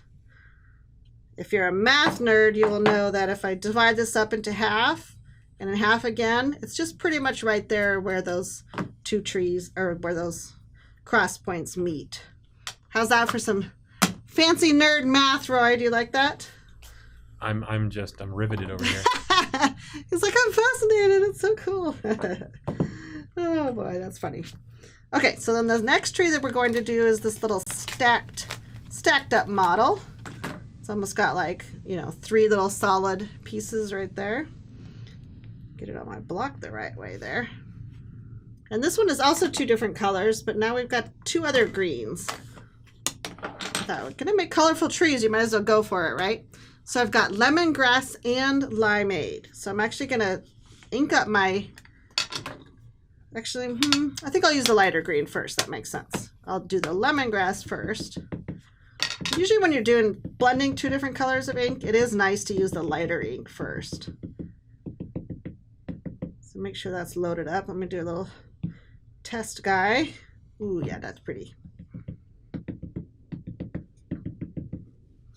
gonna kind of load that up. And then I'm taking my limeade, and I'm kind of doing limeade more toward the top of the tree here. I want to use some of that, leave some of that lemongrass showing at the bottom. Now this guy kind of overlaps this tree. Well, it's not on my block very straight. It can even overlap and touch that tree a little bit, but I think what you're mainly going for is to go a little bit lower and a little bit more toward the right. So this little stacked up green tree can almost go all the way to the edge of your paper there, and I think it'll be in great position. Basically, when we do our other 3 trees, they're going to layer on top of these. So as long as you've got them in somewhat of that location, you'll be good. Again, like I said, everybody's trees are different, so don't panic too much if they're not exactly like mine. Okay, so now I'm grabbing that other piece of whipped cream that was in your kit. This is the larger piece. And I'm actually going to stamp all 3 of my trees here, and then I'm going to detail cut them out. So let me go ahead and transfer those, or at least one at a time anyway. Now the way that I'm going to ink up this stamp is a little bit different now. Instead of inking it up with a normal ink pad, I wanted these trees to be really saturated and really super vivid and bright and have a lot of ink on them. So I went ahead and thought, let's go ahead and use re-inkers to ink up our stamps. So this is kind of a little bit different technique that I haven't always shown. I think I've shown it once or twice before, but I love how it turns out. So I thought I would share that with you on this make and take video. So the two re-inkers I'm putting right here, and you can tell that our re-inkers, which are normally what you would use to re-ink your ink pads, are super saturated, super pigmented, just another version of our ink. So I've got Rich Coral and Citrus Cooler. And if we kind of get a little bit of a close-up here, I think where I can get in, you can see that those are super thick and super juicy, right? Those are my two colors. So in order to transfer those to my rubber stamp here, I don't want to like dip them in or anything. That'll be a little bit too messy. So I'm going to grab one of our daubers. This happens to be our larger dauber. I think I'm using a smaller one for one of my other colors. But it's just our dauber with a sponge top. And then I'm just going to kind of gather up that ink with my dauber all the way around. And I'm going to use that to ink up my stamp. So it's almost like making your own mini ink pad, right? Does that make sense? So I'm making sure all of my orange color is all toward the top of this tree. And then I'm going to come in with my Rich Coral, which is, again, super juicy. And kind of go across the bottom of my tree. Now I can even come back with my orange and just make sure it's really nicely blended, because I kind of want a soft little blended. Now that's loaded up with a lot of really fun ink. So now when I come to my paper, you're going to want to stamp like you normally would, but maybe let it just kind of rest on your paper for, you know, an extra second or two than you normally would, just so all that ink can soak up into your cardstock. But look how pretty. Super solid. You know, the line is quite a bit more solid than if you did it with a normal ink pad. If you want to test me out, you certainly can do that and, you know, try that out. Well, I'm kind of laughing at myself here because I realized that this stamp was not that color combination. So I'm going to switch real quick. I could just switch it on my card, but I'm going to do this cute little scribble tree with my orange and my red. Same thing, I'll just use the same daubers. Go ahead and kind of my faux inking technique here. Make sure there's orange on there. I'm going to stamp that guy. That shape is really cute with the color combo too, but that's not originally what I had in mind, so I'm going to go ahead and stamp again. I think I'll have plenty of room on this piece of paper. See, you know, even the person who originally designs the cards makes a mistake once in a while. Gotta wipe off this little stampy guy here.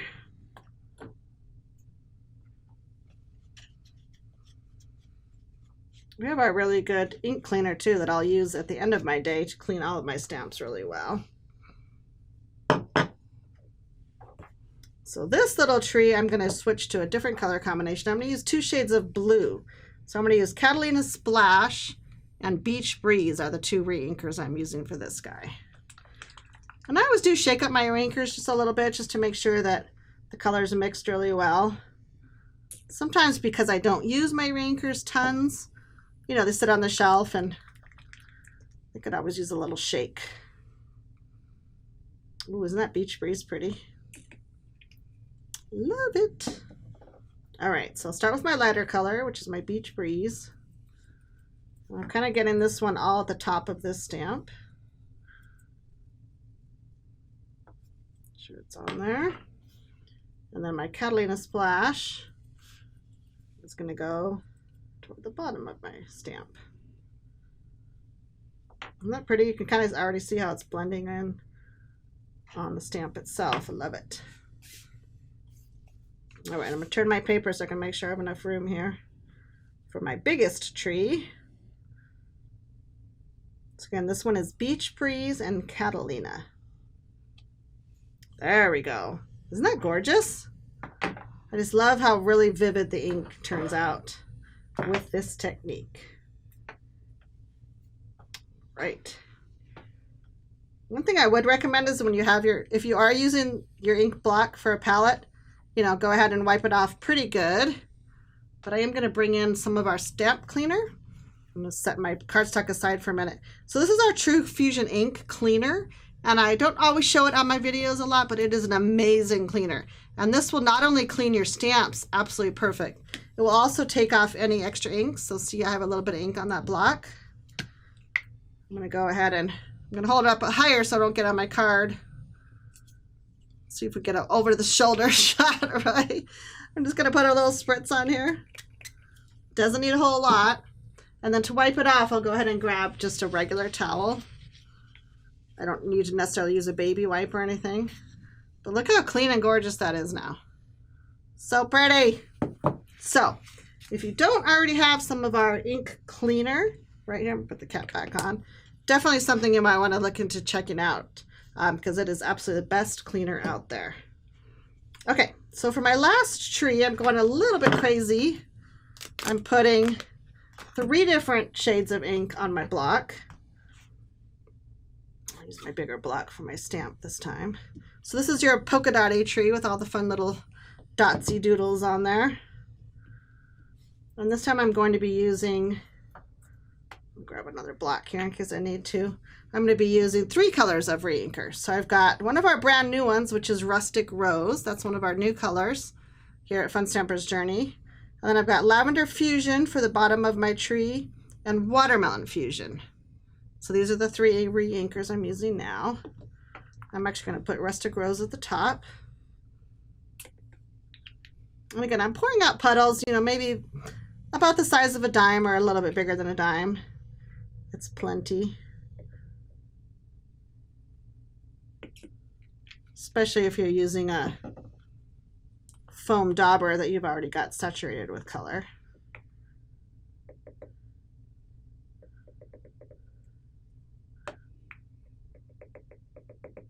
That one's coming out a little bit slower. All right, so I'm going to use, this actually is one I haven't used before, the Rustic Rose in the baby dauber. So again, even if you have the smaller dauber, it works totally fine. When you're covering this amount of stamp surface, it doesn't really matter what size you have. Okay, so there's my Rustic Rose. I'm putting watermelon all across the middle. And then I'm using my lavender toward the bottom of the tree. And again, I can come back with those daubers and kind of blend them in so they're nice and soft. So just kind of a fun, different way to use your re-inkers. It's one of those products that sometimes we buy, and then because our ink pads are so good, you hardly ever need to use the actual re-inkers. So it's fun to come up with a different way to use those. All right, so nice, steady pressure. And then you've got your cute polka dot tree. So how fun. So now I've got all 3 of our last few trees done here. And then I will go ahead and fussy cut them. I won't fussy cut this one since I stamped it the wrong color. But I'm just going to quickly fussy cut around each of these little guys so I can pop them up on my card base. And we may end up speeding this up a little bit. So I will let you have fun with your fussy cutting.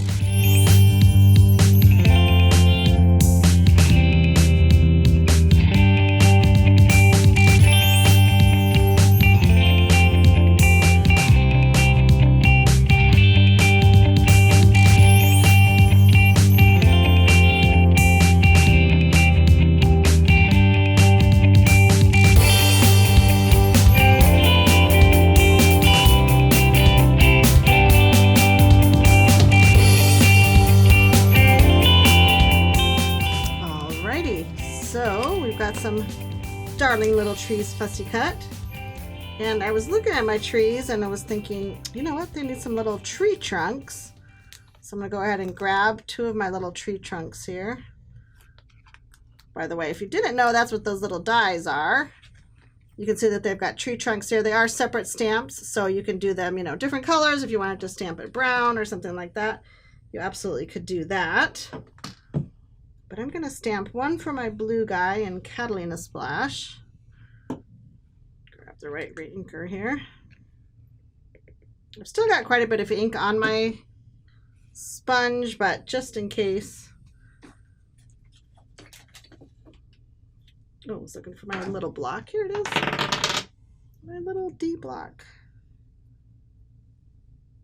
I'll put a little bit of extra re-inker there just to make sure that this sponge has plenty on it. Just inking that up. And I'll do one little blue tree trunk.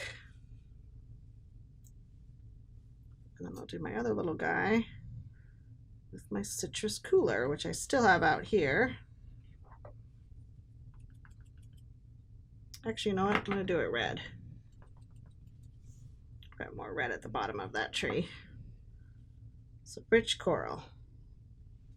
So last little step there, now I can clean that block in just a minute here, is to cut out your two little tree trunks, my rich coral and my Catalina splash.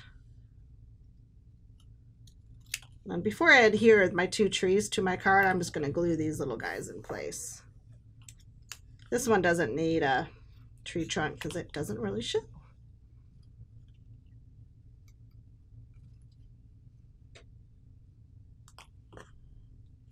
All right, got a little bit of craft glue. I'm going to glue these in place and then let them just kind of sit here for a second while I do my sentiment. So I'm just putting a little bit of glue on the back of my little fussy cut tree.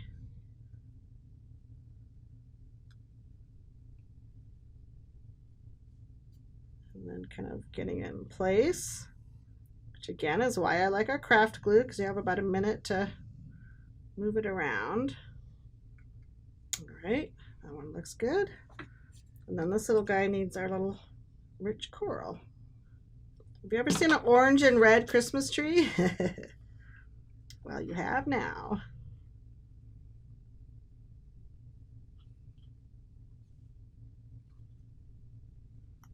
Make sure there's not too much extra glue there.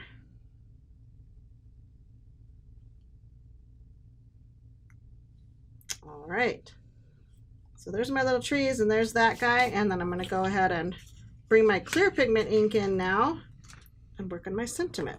So remember, I put it on top of my ink pad. That was good. I've got this guy right here, and I'll grab out my larger sentiment here. I love this one. This one says, "Spread Christmas cheer." So cute. Okay, so you remember earlier how I told you the little anti-static trick? I'm going to do that real quick with my colorless blender. Especially when I'm doing black embossing powder, which I'm going to be doing for this sentiment. Oh my gosh. You do not want a bunch of the extra black powder hanging around, right? Am I right? Yes, I'm right. Okay, so clear pigment ink, which is our sticky ink, of course. Perfect for embossing. And I'm going to fussy cut this too. I know, one more thing to fussy cut. So I'm just making sure it gets more or less in the center of my little panel here. Whoops, it is sticky, right? Proved that, right?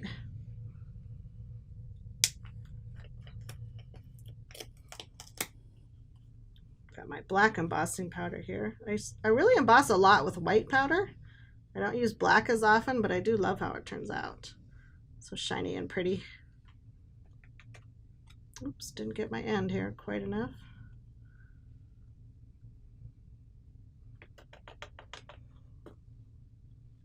All right, kind of tap that away. Tap, tap, tap.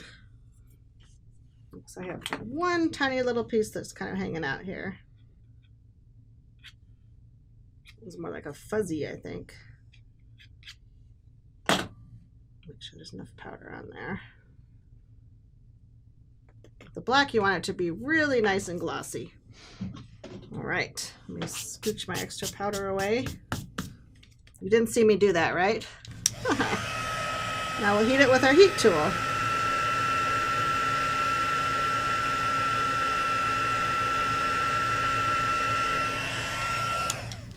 Alrighty. Well, that took a few minutes longer than normal because My heat gun was cold, but turned out very pretty, I think. You can see that the black powder just has a really pretty shine. Isn't that gorgeous? Just looks lovely. Now I will quickly just kind of fussy cut around. You probably saw when I was fussy cutting this polka dot tree, I didn't worry about going over every single little polka dot. It looks just fine. So this one I'm not going to try to get around every single letter either. I'm going to get the main gist of it here. I'll capture my D, and then I'll just kind of go straight across. Dip in there a little bit. So again, fussy cutting is kind of your personal thing. You can do it, you know, super fine and detailed, or you can just kind of get the general shape. And that looks equally good either way. I think smooth cuts are the biggest tip that I have for fussy cutting. Just try to keep that scissor smooth. And again, I come around shear just more or less straight. Get a little dip there. And right around. So, not too difficult. All right, so now I'm going to bring in my card panel. I've got my 2 trees I stamped earlier, and now I've got my 3 super colorful ones and my finished sentiment. I'll grab some more squares. I'm going to grab my little bag of embellishments while I'm at it, because that's right there ready to go. I'll start with my big polka dot guy in the back. See, when you cut your foam squares in half, they work pretty good for getting at the tippy top of your trees there. And speaking of tippy top, this polka dot tree does go kind of pretty much almost all the way to the top of your card here. So you kind of want to snug it up in the the left hand quarter near the top of your card. This little blue tree, I don't need to have a square at the top because it's gonna, you know, kind of lay on top of this one. I'm kind of putting it there for placement right now. But the orange and red tree, you'll need an extra square. At the top there. So these I haven't glued down yet. I'm going to kind of just play with them and figure out where they go here. Actually, I might not need that top one either. Trying to decide where I want to stack them and not forgetting that we need our little sentiment over here too. So I think this orange one goes a little bit lower. So kind of work with your pieces, all the ones that you have fussy cut, and play with them, move them around, make sure they're exactly where you want them to be.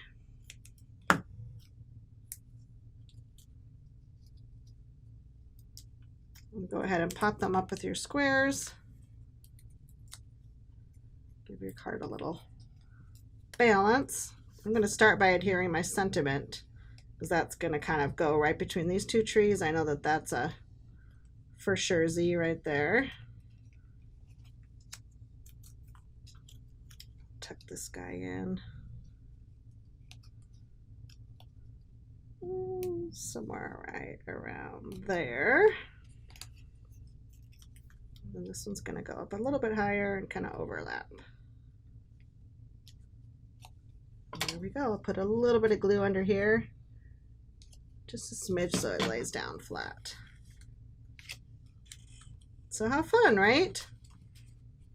I'm going to add my other little sticker embellishments, but before I do that, I'm going to go ahead and adhere this panel down. The mat. Put that right in the middle there. I love that these are all pre-cut for us. It's so nice. And then I'll grab my embellishments. We are in the home stretch. So we've got stars and little enamel dots here. Oh, so cute. So maybe I'll put the blue star over there. Green one here. And even the white enamel dot, it doesn't show up as much because it's white on white, but I think it's so cute. Adds a little texture.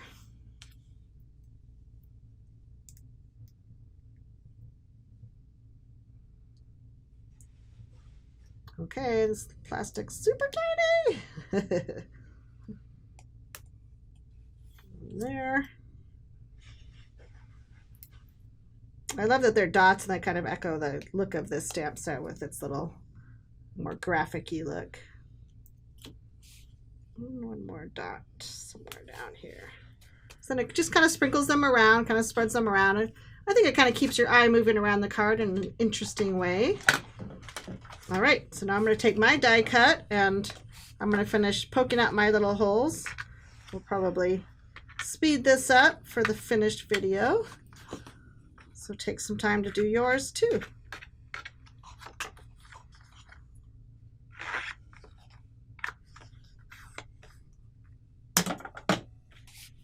Well, I didn't have as much to do as I thought I did. Awesome. That was the fastest speed up ever. That was the fastest speed up ever, because we didn't even have to speed it up.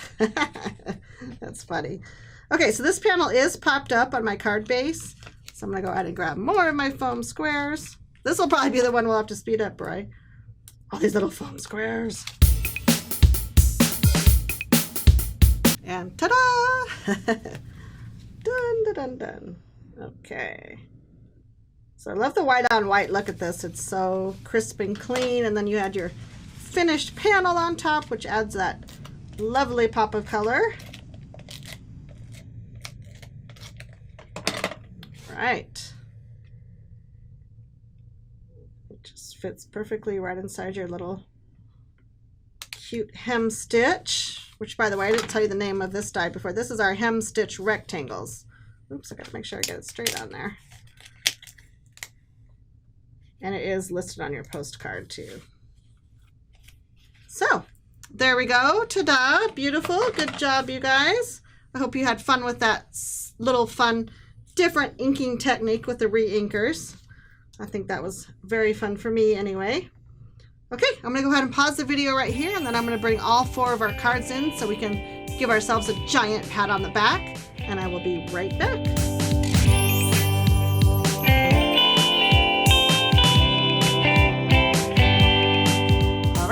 So I've got all of the cards we finished earlier. Let's take a look at what amazing progress we made today. Card number 1, our adorable Give Thanks. Love that one so much. Then we did Merry and Bright, which is so fun and colorful. Had a blast with those die cuts. And then our darling little cookie card with our cute cookie jar. So much fun. And then lastly, our Spread Christmas Cheer. Bright and cheerful. Oh my gosh. Love each and every one of them so much. I hope you had as much fun crafting them as I did sharing my craft with you. And I hope that you enjoy. If you haven't already watched the launch party, it is on August 10th. Maybe you're watching this video after the launch party. Who knows? But in any case, I hope that you definitely enjoy that. We're going to have a full day full of demos and guest designers and fun new products to share and bundles and all kinds of fun things. So if it is not already August 10th, definitely tune in then. And if it is after August 10th, that a video is available for the lifetime. It's on YouTube, so definitely go check it out. While you're there, consider subscribing to our YouTube channel at Fun Stampers Journey. We would love to have you on board, and you'll never miss any of our fun videos. So again, thank you for crafting with me today. I hope you had fun with this holiday cheer project kit, and please share with your friends and family and send out those finished cards. I know that they will appreciate them and love them so much. Enjoy your day, and enjoy also, as always, bringing paper to life.